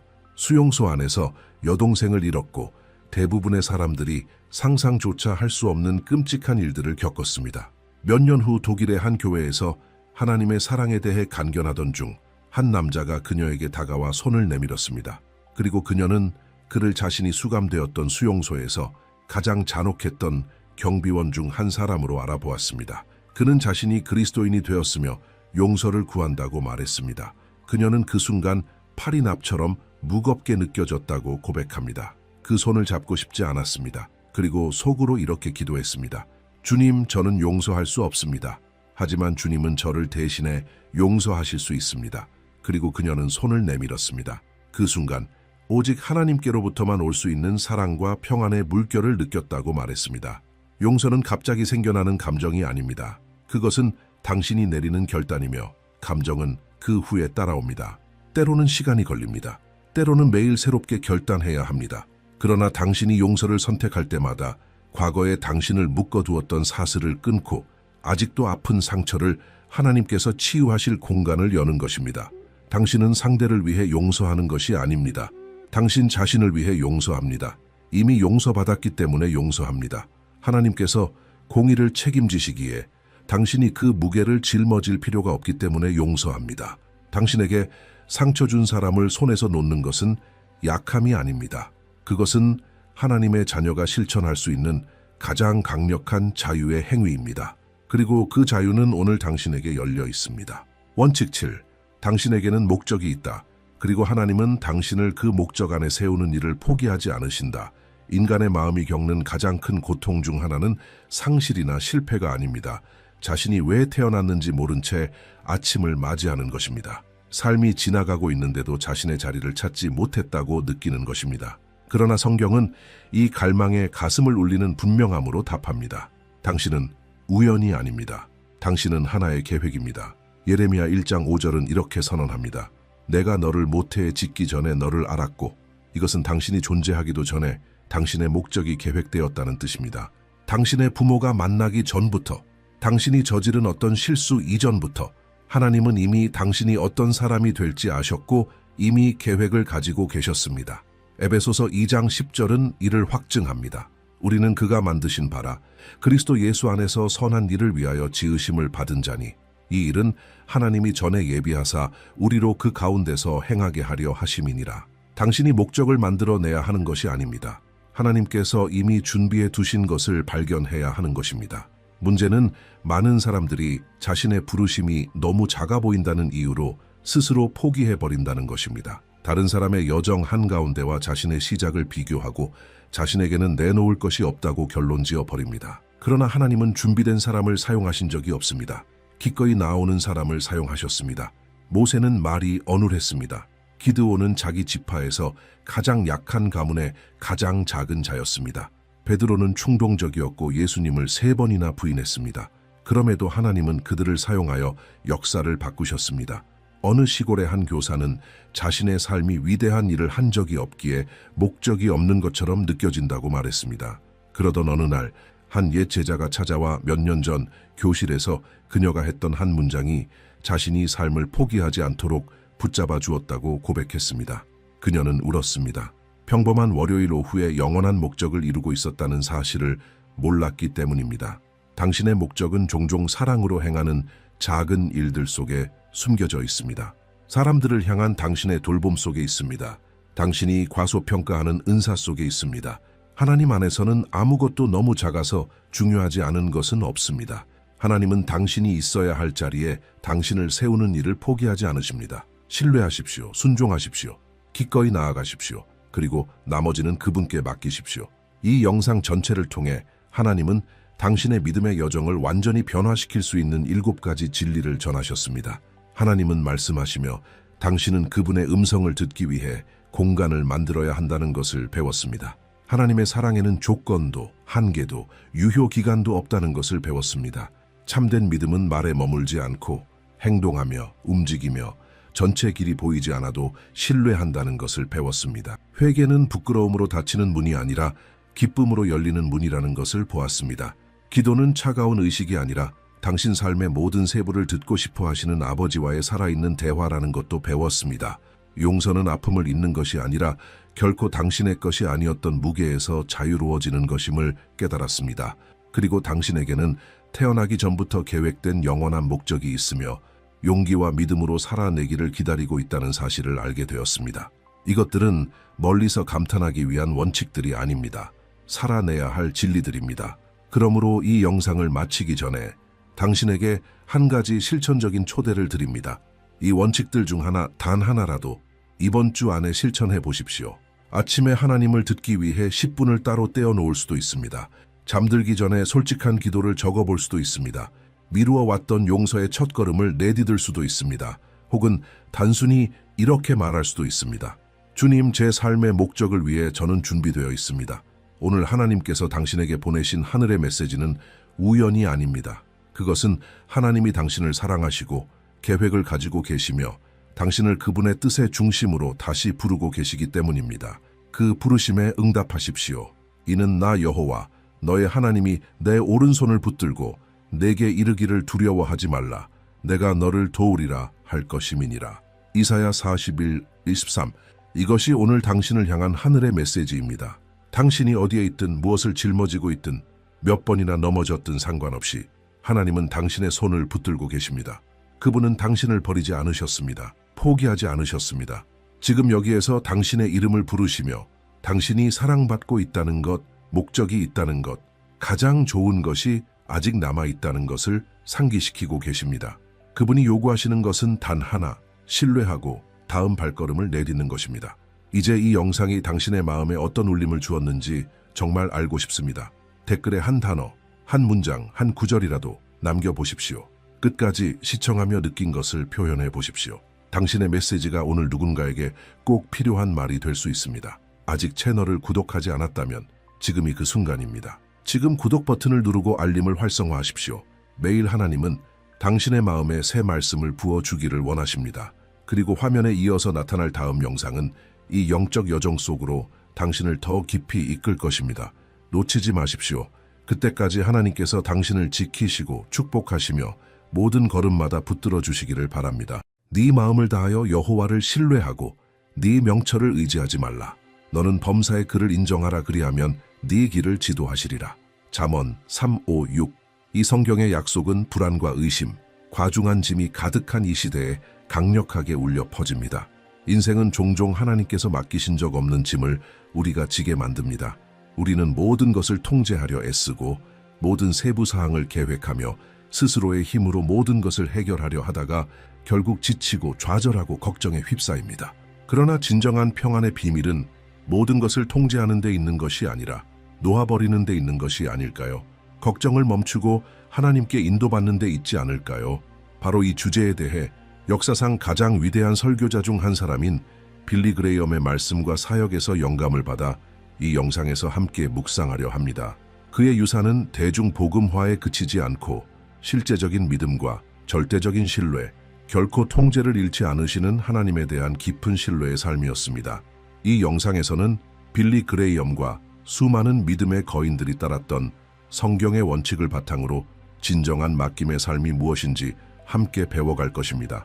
왜 걱정이 하나님을 신뢰하는 자의 마음에 설 자리가 없는지, 그리고 앞이 보이지 않을 때에도 믿음으로 걸어갈 수 있는 방법을 나눌 것입니다.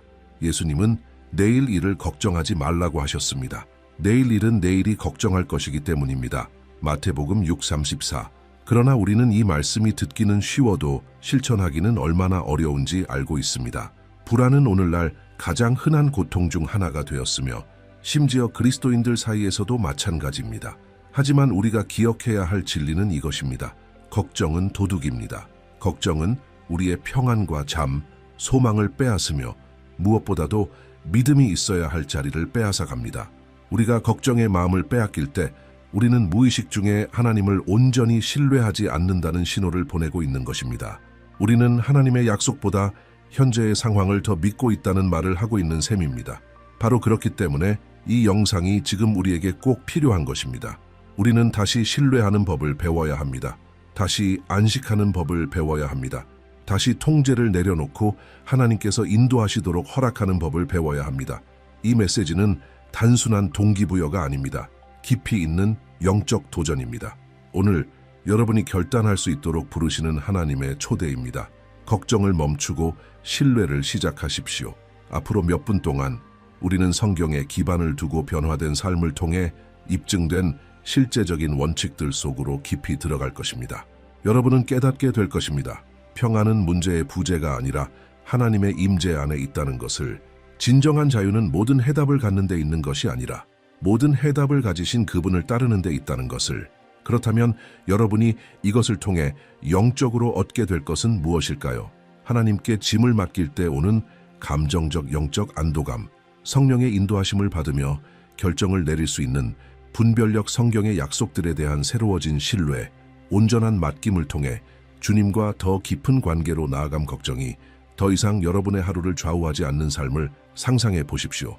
두려움보다 더 큰 믿음으로 살아가는 삶, 자신의 힘이 아니라 하나님의 손길에 의해 인도되는 삶.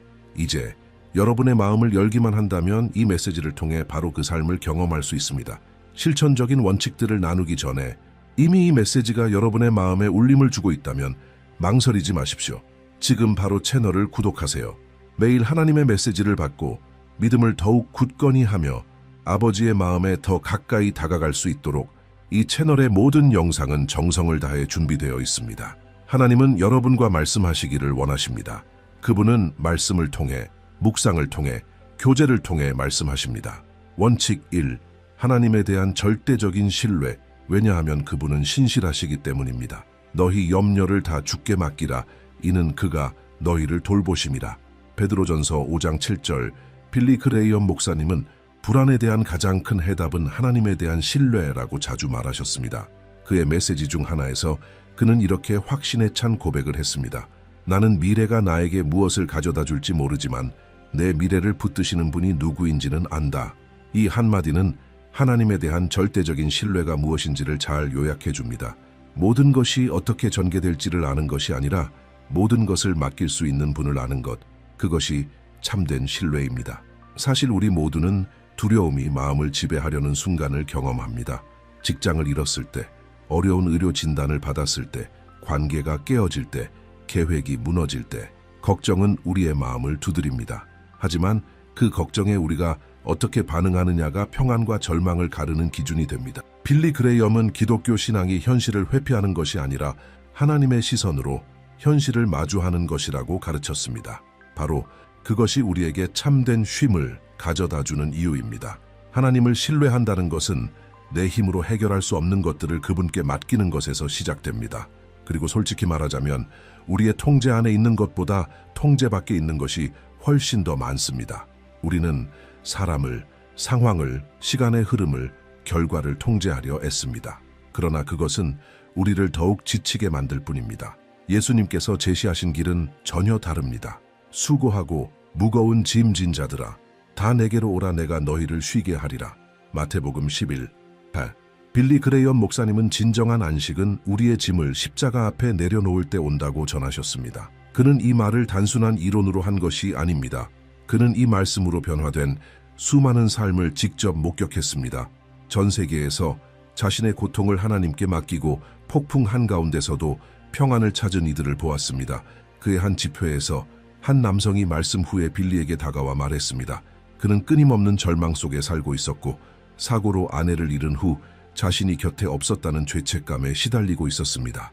빌리는 그의 말을 경청했고 부드럽지만 영적인 권위로 이렇게 대답했습니다. 당신은 더 이상 그 짐을 지고 갈 필요가 없습니다. 예수님께서 당신이 감당할 수 없는 모든 짐을 십자가에서 지셨습니다. 그 남성은 그 자리에서 함께 기도했습니다. 그는 죄책감, 아픔, 두려움을 하나님께 맡겼습니다. 기적처럼 문제가 사라진 것은 아니었지만 분명히 무언가가 바뀌었습니다. 짐이 하나님께로 옮겨졌고 그의 마음은 평안으로 채워졌습니다. 이것이 진정한 신뢰가 가져오는 결과입니다. 당장의 문제를 제거하지는 않지만 문제를 마주하는 우리의 태도를 변화시킵니다. 성경은 분명히 말합니다. 하나님은 우리를 돌보십니다. 단순히 우리의 아픔을 아시는 분이 아니라 깊이 공감하시고 관심 가지시는 분이십니다. 그러나 그 돌보심을 경험하려면 우리가 해야 할 일이 있습니다. 진심으로 신뢰하는 것, 통제를 내려놓는 것, 우리의 염려를 그분께 맡기는 것입니다. 빌리 그레이엄은 항상 예수님을 우리의 최고의 본보기로 제시했습니다. 예수님께서 겟세마네 동산에서 십자가를 앞두고 기도하실 때 이렇게 말씀하셨습니다.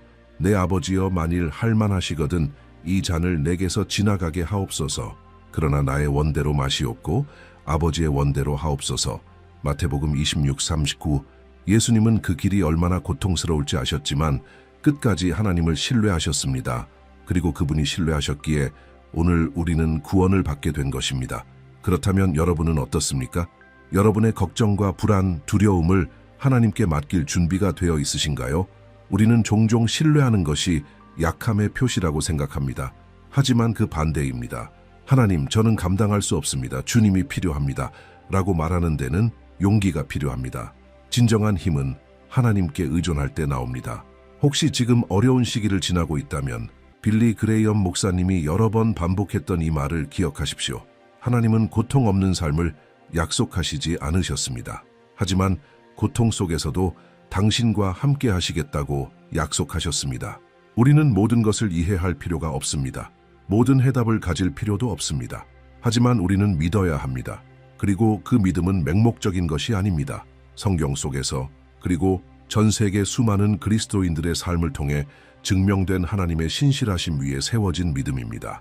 여러분이 통제권을 하나님께 맡길 때 그것은 포기하는 것이 아닙니다. 오히려 참된 평안을 향한 첫걸음을 내딛는 것입니다. 세상이 줄 수 없는 평안, 예수 그리스도께서 우리를 위해 값 주고 사신 그 평안. 원칙 2. 모든 것이 무너지는 것처럼 보여도 하나님은 여전히 주권자이시다. 하나님은 우리의 피난처시요 힘이시니 환난 중에 만날 큰 도움이시라. 그러므로 땅이 변하든지 우리는 두려워하지 아니하리로다. 시편 46:1.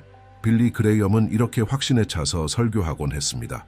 우리 주변 모든 것이 무너지고 혼란스러워 보여도 하나님은 여전히 왕좌에 앉아 계신다고. 그가 수년 동안 자주 반복한 가장 인상 깊은 말 중 하나는 이것입니다. 내 마음은 흔들리지 않습니다. 왜냐하면 하나님이 여전히 보좌에 계신다는 것을 알고 있기 때문입니다. 이 믿음은 강력합니다. 문제없는 삶에서 나오는 것이 아니라 모든 것이 하나님의 손 안에 있다는 확신 위에 세워진 믿음에서 비롯됩니다.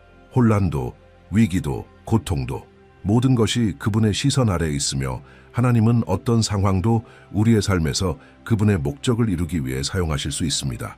우리는 얼마나 자주 모든 것이 엉망이 된 것 같은 상황을 겪게 될까요? 갑작스러운 상실, 좌절된 꿈, 깊은 실망, 그런 순간들에는 흔히 이렇게 생각하게 됩니다. 하나님이 나를 버리셨다. 그러나 빌리 목사님이 항상 강조했던 진리는 이것입니다. 하나님은 결코 떠나지 않으시며 단지 조용히 일하고 계실 뿐이라는 것입니다. 성경에 이런 상황을 잘 보여주는 이야기가 있습니다. 욥의 이야기입니다. 그는 정직하고 신실하며 하나님을 경외하는 사람이었습니다. 그럼에도 불구하고 그는 짧은 시간 안에 모든 것을 잃었습니다.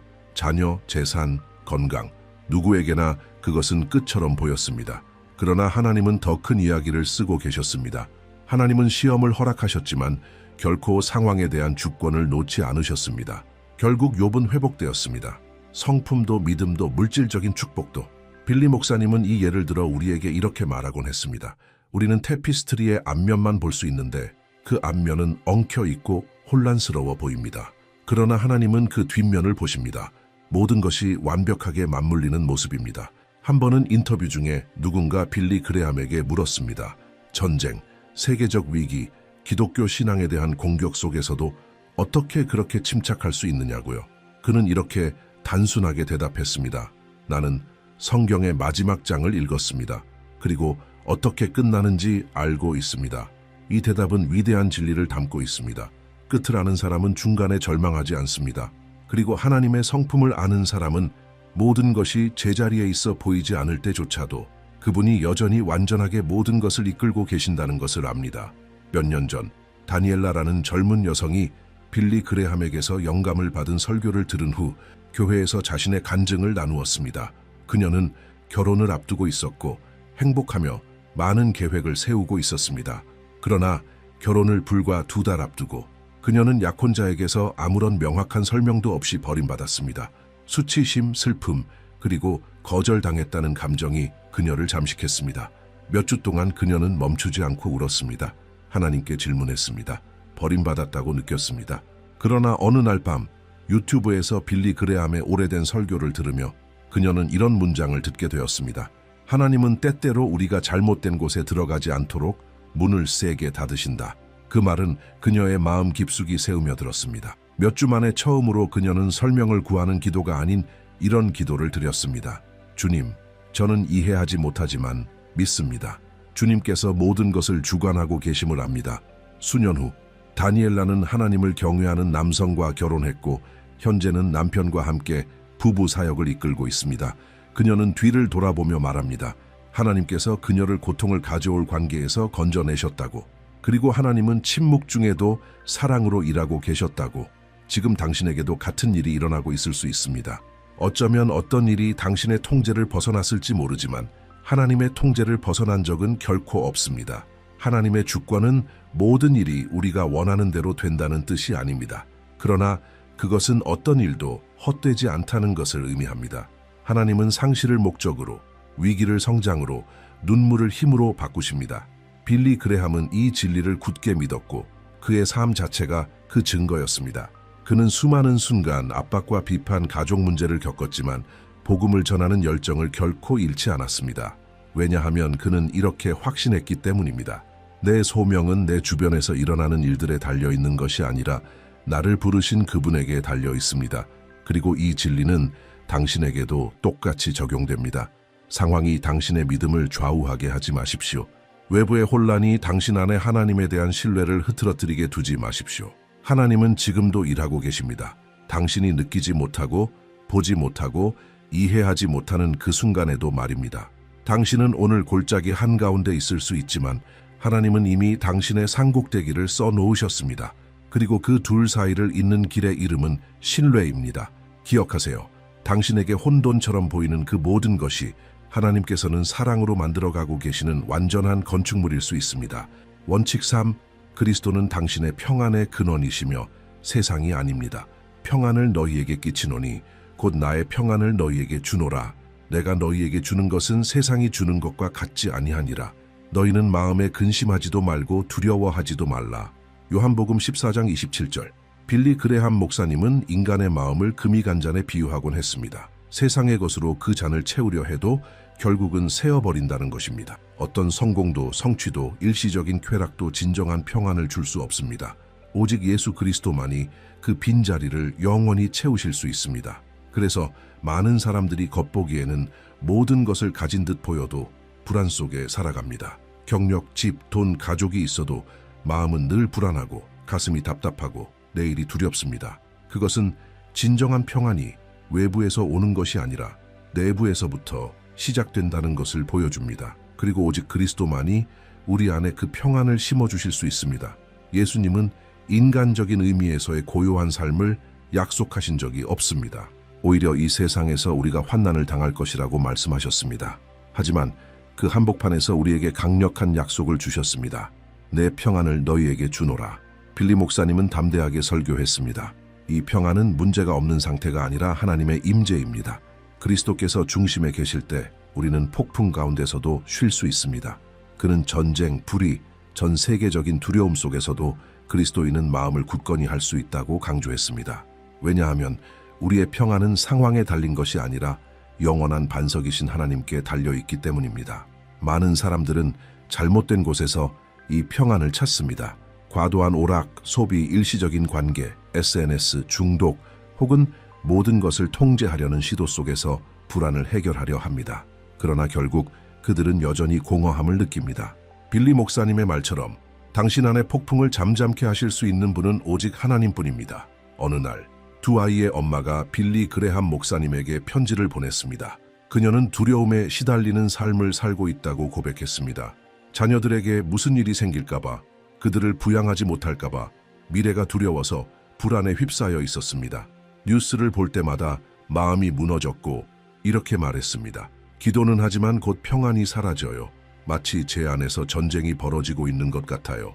빌리 목사님은 단순하지만 강력한 말로 답했습니다. 당신이 이 짐을 혼자 짊어질 필요는 없습니다. 그리스도께서 당신 안에 거하시길 원하십니다. 그리고 그리스도께서 거하시는 곳에는 평안이 다스립니다. 그분께 단지 도움을 구하지 말고 당신 삶의 주권을 내어드리세요. 그 여인은 후에 이렇게 간증했습니다. 그날 밤 혼자 방에서 무릎을 꿇고 마음을 다해 기도했다고 합니다. 단지 구원을 요청한 것이 아니라 그리스도의 임재를 구했습니다. 그리고 바로 그 순간 그녀는 전에 느껴보지 못한 평안을 경험하기 시작했습니다. 외부의 폭풍은 사라지지 않았지만 그녀 안에서는 무언가가 고요해졌습니다. 이 어머니에게 일어난 일은 당신에게도 일어날 수 있습니다. 하나님의 평안은 당신의 문제가 모두 해결될 때까지 기다리지 않습니다. 그것은 지금 고통 가운데서도, 불확실함 속에서도, 싸움 중에도 그리스도께서 주시는 선물입니다. 빌리 그레함은 결코 인간의 고통을 가볍게 여기지 않았습니다. 그러나 그는 항상 십자가를 가리켰습니다. 고통이 해답을 만나는 그 자리 말입니다. 바로 거기서 예수님은 세상이 결코 이해할 수 없는 평안을 우리에게 보장하셨습니다. 당신의 영혼이 그리스도께 속해 있고 당신의 영원한 운명이 안전하며 하나님께서 당신 삶의 모든 세부까지 돌보고 계신다는 것을 알게 되면 걱정은 설 자리를 잃습니다. 두려움은 작아지고 불안은 평화의 왕 앞에서 무릎을 꿇습니다. 그렇다고 매일 기분이 좋을 거라는 뜻은 아닙니다. 그러나 이제 당신의 기반은 당신의 감정이 아니라 당신이 믿는 분이 됩니다. 예수님의 평안은 일시적인 감정이 아니라 믿음으로 지탱되는 영적인 상태입니다. 당신이 그토록 많은 걱정을 멈추고 싶다면 첫걸음은 단순히 긍정적으로 생각하는 것이 아닙니다. 바로 그리스도께 당신 마음의 주권을 드리는 것입니다. 그리고 그것은 지금 진실하고 단순한 기도로 시작할 수 있습니다. 주 예수님, 주님의 자리를 받아주소서. 제 생각 위에 다스려 주시고 제 두려움 위에 다스려 주시며 제 삶 위에 다스려 주옵소서. 주님의 평안이 필요합니다. 제가 주님을 신뢰합니다. 빌리 그레함 목사님은 많은 설교를 이런 초대로 마무리하셨습니다. 그리고 오늘 이 동일한 초대가 당신에게 주어지고 있습니다. 평안을 결코 찾을 수 없는 곳에서 그것을 찾으려 하지 마십시오. 바로 근원으로 가십시오. 예수님께로 가십시오. 원칙 4. 기도는 내면의 평안으로 가는 길입니다. 아무것도 염려하지 말고 다만 모든 일에 기도와 간구로 너희 구할 것을 감사함으로 하나님께 아뢰라. 빌립보서 4장 6절. 빌리 그레함 목사님은 이렇게 말하곤 했습니다. 기도는 어떤 원자 폭탄보다도 강력합니다. 세상은 군대의 힘을 믿지만 우리는 기도할 때 들으시고 응답하시는 전능하신 하나님을 믿습니다. 걱정과 불안, 과중한 부담 속에 살아가는 사람들에게 이 원칙은 매우 중요합니다. 기도는 당신의 고통을 하나님의 임재로 이어주는 길입니다. 그것은 인간의 논리를 떠나 하늘의 안식 속으로 들어가는 순간입니다. 얼마나 자주 우리는 걱정이 몰려올 때 가장 먼저 무언가를 해결하려고 달려듭니까? 메시지를 보내고 인터넷을 뒤지고 사람들에게 조언을 구합니다. 하지만 성경은 정반대를 가르칩니다. 가장 먼저 주님께 달려가라. 그분께 말하라. 그러면 그분이 친히 길을 보여주실 것이다. 빌리 목사님은 기도를 의식이나 형식이 아닌 대화라고 했습니다. 살아계신 하나님과의 실제적인 대화입니다. 우리가 기도할 때 감당할 수 없는 짐을 하나님께 맡기는 것입니다. 하나님이 우리보다 크시고 지혜로우시며 더 깊은 사랑으로 우리를 돌보신다는 것을 인정하는 행위입니다. 그는 미국 시골 지역에 살던 새아이의 어머니이자 과부였던 한 여인의 이야기를 자주 들려주곤 했습니다. 그녀는 큰 경제적 어려움 속에 있었습니다. 냉장고는 거의 비어 있었고 청구서들은 기한이 지났으며 이웃들은 이렇게 말했습니다. 기도는 그만하고 현실을 직시해야지. 그러자 그녀는 이렇게 대답했습니다. 내 현실은, 나의 하나님은 한 번도 실패하신 적이 없다는 것입니다. 그리고 이번에도 우리를 돌보실 것입니다. 그날 밤 그녀는 전혀 몰랐지만 지역의 한 농부가 한밤중에 마음에 강한 감동을 받았습니다. 그는 아내에게 말했습니다. 하나님께서 우리에게 지금 아침 일찍 사라 자매 집에 음식과 돈을 가져가라고 하셨어. 그리고 그들은 그대로 순종했습니다. 아침 식사 전에 도착해 음식 바구니, 봉투, 그리고 격려의 말을 전했습니다. 이것이 바로 걱정으로 사는 사람과 기도로 사는 사람의 차이입니다. 기도하는 사람은 땅이 닫혀 있는 것 같을 때조차도 하늘과 연결되어 있습니다. 그리고 하나님은 들으십니다. 응답하십니다.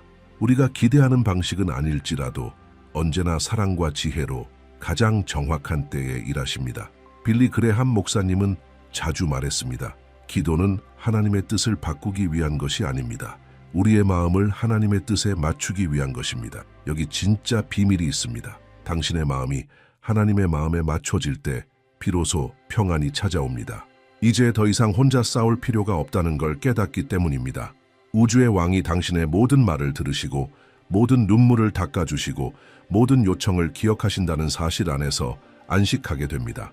성경은 이 진리를 여러 번 보여줍니다. 사무엘의 어머니인 한나는 너무 간절히 기도해서 사람들이 그녀가 취한 줄 알았습니다. 하지만 그녀는 단지 하나님 앞에서 평안을 찾기 위해 부서진 마음으로 기도하고 있었던 것입니다. 그리고 하나님은 응답하셨습니다. 예수님조차도 십자가를 지시기 전 겟세마네 동산에서 기도하셨습니다. 그분은 깊은 고통 속에서 땀이 핏방울처럼 흐를 정도로 괴로워하셨습니다. 그러나 기도가 그분을 강하게 하여 그 사명을 감당하게 하였습니다. 예수님조차 가장 힘든 순간에 기도가 필요하셨다면 우리라고 어떻게 기도 없이 살아갈 수 있겠습니까? 기도는 단지 상황을 바꾸는 것이 아닙니다. 기도는 당신을 바꿉니다. 당신이 문제를 바라보는 시각을 바꾸고 삶을 대하는 태도를 바꿉니다. 기도할 때 당신의 영혼은 고요해집니다. 하나님의 음성이 들리고 방향이 보이며 분명함과 용기를 얻게 됩니다. 빌리 그레함 목사님은 그의 집회에서 일어났던 수많은 기적과 회심의 이야기들을 전하며 이렇게 말하곤 했습니다. 그 놀라운 일들은 무대 뒤에서 수천 명이 무릎 꿇고 기도하고 있었기 때문에 가능했다고요. 그들은 무대에 오르지 않았지만 조용히 무릎 꿇은 남녀들이 하나님께서 불가능을 가능케 하실 것임을 믿고 기도하고 있었던 것입니다. 어쩌면 지금 당신 삶에 필요한 것은 더 많은 노력도, 더 많은 정보도 아닐지 모릅니다. 정말 필요한 것은 단순히 멈추는 것, 방의 문을 닫고 이렇게 말하는 것입니다. 아버지, 여기 있습니다. 주님이 필요합니다. 이것이 바로 기도입니다. 당신은 멋진 말이나 암송한 성경 구절을 가질 필요도 없습니다. 하나님은 당신의 표현력을 듣고 계신 것이 아닙니다. 하나님은 당신의 마음을 듣고 계십니다. 진실한 마음은 천마디 준비된 말보다 하늘을 더 깊이 움직입니다. 그러므로 더 이상 걱정 속에 머물지 않기를 원한다면 이제는 더 자주, 더 깊이, 더 진심으로 기도하기 시작하십시오. 모든 걱정을 하나님과의 대화로 바꾸세요. 그러면 기도하는 만큼 평안이 당신의 새로운 현실이 되어 갈 것입니다. 원칙 5. 당신의 뜻을 하나님의 뜻에 복종시키세요.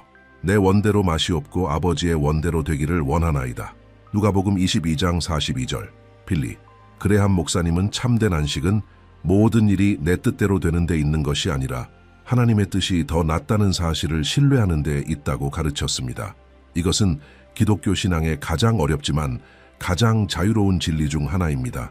기도할 때 단지 우리의 바람을 드리는 것이 아니라 우리의 의지를 내려놓는 것, 빌리 목사님은 많은 설교에서 이렇게 말하곤 했습니다. 인간의 가장 큰 문제 중 하나는 자기 인생의 주인이 되고 싶어 한다는 것입니다. 우리는 모든 것을 선택하고 통제하고 결정하고 싶어 합니다. 그러나 무언가가 우리 계획에서 벗어날 때 우리는 불안과 절망에 빠집니다. 하지만 믿음 안에서 성숙한 그리스도인은 이렇게 이해하게 됩니다. 하나님의 뜻은 위협이 아니라 보호입니다. 하나님께 순복하는 것은 자신을 지우는 것이 아닙니다. 오히려 진짜 중요한 것이 무엇인지를 발견하는 일입니다. 이야기의 중심에서 내려와 그 자리에 그리스도를 모시는 것입니다. 빌리 그레암 목사님은 단호히 말했습니다. 가장 강한 그리스도인은 모든 것을 통제하는 사람이 아니라 하나님 앞에 무릎 꿇고 말하는 사람입니다. 주님, 주님의 뜻이 이루어지길 원합니다. 이러한 진정한 헌신은 우리를 많은 고통으로부터 지켜줍니다. 우리는 얼마나 자주 어떤 것을 간절히 원합니까? 한 관계, 어떤 직장, 특정한 기회, 그리고 하나님은 그 문을 닫으십니다. 그 순간에는 아픕니다. 하지만 시간이 지나고 나면 우리는 그것이 구원의 손길이었음을 알게 됩니다. 그래서 성경은 이렇게 말합니다. 마음의 경영은 사람에게 있어도 말의 응답은 여호와께로부터 나오느니라. 잠언 16장 1절. 빌리 목사님은 그의 책 중 하나에서 토마스라는 젊은이의 이야기를 들려줍니다. 그는 한 집회에서 기도 상담을 받으러 왔고 마음이 완전히 무너져 있었습니다. 그는 매우 원하는 대학에 붙게 해달라고 간절히 기도했고 금식도 했습니다. 하지만 결국 불합격, 그는 낙심했고 하나님께 외면당했다고 느꼈습니다. 빌리 목사님은 조용히 그의 이야기를 듣고 어깨에 손을 얹고 이렇게 말했습니다. 당신은 응답을 달라고 기도했습니다. 하나님은 응답하셨습니다. 단지 그 응답이 당신이 기대했던 것과는 달랐을 뿐입니다. 하지만 어쩌면 그 응답이야말로 당신에게 꼭 필요했던 것일지도 모릅니다. 몇 달 후 토마스는 다른 대학에 입학하게 되었고 그곳에서 자신의 아내를 만났으며 수많은 학생들의 삶에 영향을 미친 캠퍼스 사역을 시작하게 되었습니다. 시간이 지나고 그는 이렇게 고백했습니다. 하나님은 아니오라고 하신 것이 아니었다. 더 나은 계획에 예라고 하신 것이었다. 이것이 바로 하나님의 뜻에 순복하여 사는 삶의 아름다움입니다. 당신은 때때로 자신의 계획에 실망할 수 있습니다. 그러나 하나님의 계획 안에 있다면 결코 헛되지 않을 것입니다. 그리고 우리에게 그 본을 완벽하게 보여주신 분이 바로 예수님이십니다. 겟세마네 동산에서 십자가의 고난을 앞에 두고 그분은 하나님의 뜻을 거부하지 않으셨습니다. 오히려 이렇게 기도하셨습니다. 아버지여, 만일 아버지의 뜻이거든 이 잔을 내게서 옮기시옵소서. 그러나 내 원대로 마시옵고 아버지의 원대로 되기를 원하나이다. 누가복음 22장 42절. 예수님은 십자가를 피할 수 있는 능력이 있으셨습니다. 그러나 사랑으로 순종하기를 선택하셨습니다. 그리고 바로 그 순종이 우리에게 구원을 가져다 주었습니다. 그렇다면 이것이 당신의 불안과 무슨 관련이 있을까요? 모든 관련이 있습니다. 우리가 불안해지는 이유는 오직 하나님만이 통제하실 수 있는 미래를 스스로 지키려 하기 때문입니다. 그러나 우리가 결정권을 하나님께 맡기면 영혼은 쉼을 얻습니다. 비록 모든 것을 이해하지 못하더라도 하나님께서 모든 것을 아신다는 사실을 믿기 때문입니다. 하나님께 순복한다는 것은 꿈꾸는 것을 멈추는 것이 아닙니다. 오히려 하나님의 뜻이 무엇이든 받아들일 준비가 된 마음으로 꿈꾸는 것입니다. 주님, 저는 이것을 원합니다. 하지만 그 무엇보다도 주의 뜻이 이루어지길 원합니다. 이런 자세는 하나님의 마음을 기쁘시게 하고 당신의 믿음을 강하게 하며 당신이 상상도 하지 못한 문들을 열어줍니다. 빌리 그레암 목사님은 항상 이렇게 말했습니다. 그리스도인의 삶의 비밀은 큰 일을 하는 데 있지 않습니다. 믿음으로 한 걸음씩 순종하는 데 있습니다. 하나님은 당신의 성과나 노력보다 완전히 그분께 맡겨진 당신의 마음을 원하십니다. 아마 지금 당신은 오랫동안 어떤 일을 위해 기도하고 있을지도 모릅니다. 어쩌면 지금 불가능해 보이는 변화가 일어나기를 간절히 바라고 있을 수도 있습니다. 하지만 지금까지의 응답은 침묵일 수도 있습니다. 그러나 기억하세요. 하나님의 침묵도 응답입니다. 어쩌면 그분은 지금도 일하고 계시며 당신을 빚고 계시고 이해하기보다 신뢰하기를 가르치고 계시는지도 모릅니다. 진짜 영적인 자유는 우리가 하나님의 뜻과 싸우는 것을 멈추고 그 뜻을 기쁨으로 받아들이기 시작할 때 찾아옵니다. 그것은 마치 강물 한가운데서 노를 내려놓고 길을 정확히 아시는 분께 배의 방향을 맡기는 것과 같습니다. 그리고 당신은 지금 이 순간 이렇게 단순한 기도로 그 첫걸음을 시작할 수 있습니다. 주님, 제 통제를 내려놓는 법을 가르쳐 주세요. 제가 이해하지 못할 때에도 주님의 뜻이 제 삶에 이루어지길 원합니다. 저는 주님의 사랑과 인도하심을 신뢰합니다.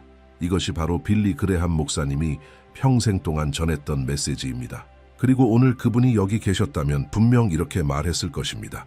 걱정하지 마십시오. 그저 믿으십시오. 하나님의 뜻이야말로 우리가 있을 수 있는 가장 좋은 자리입니다.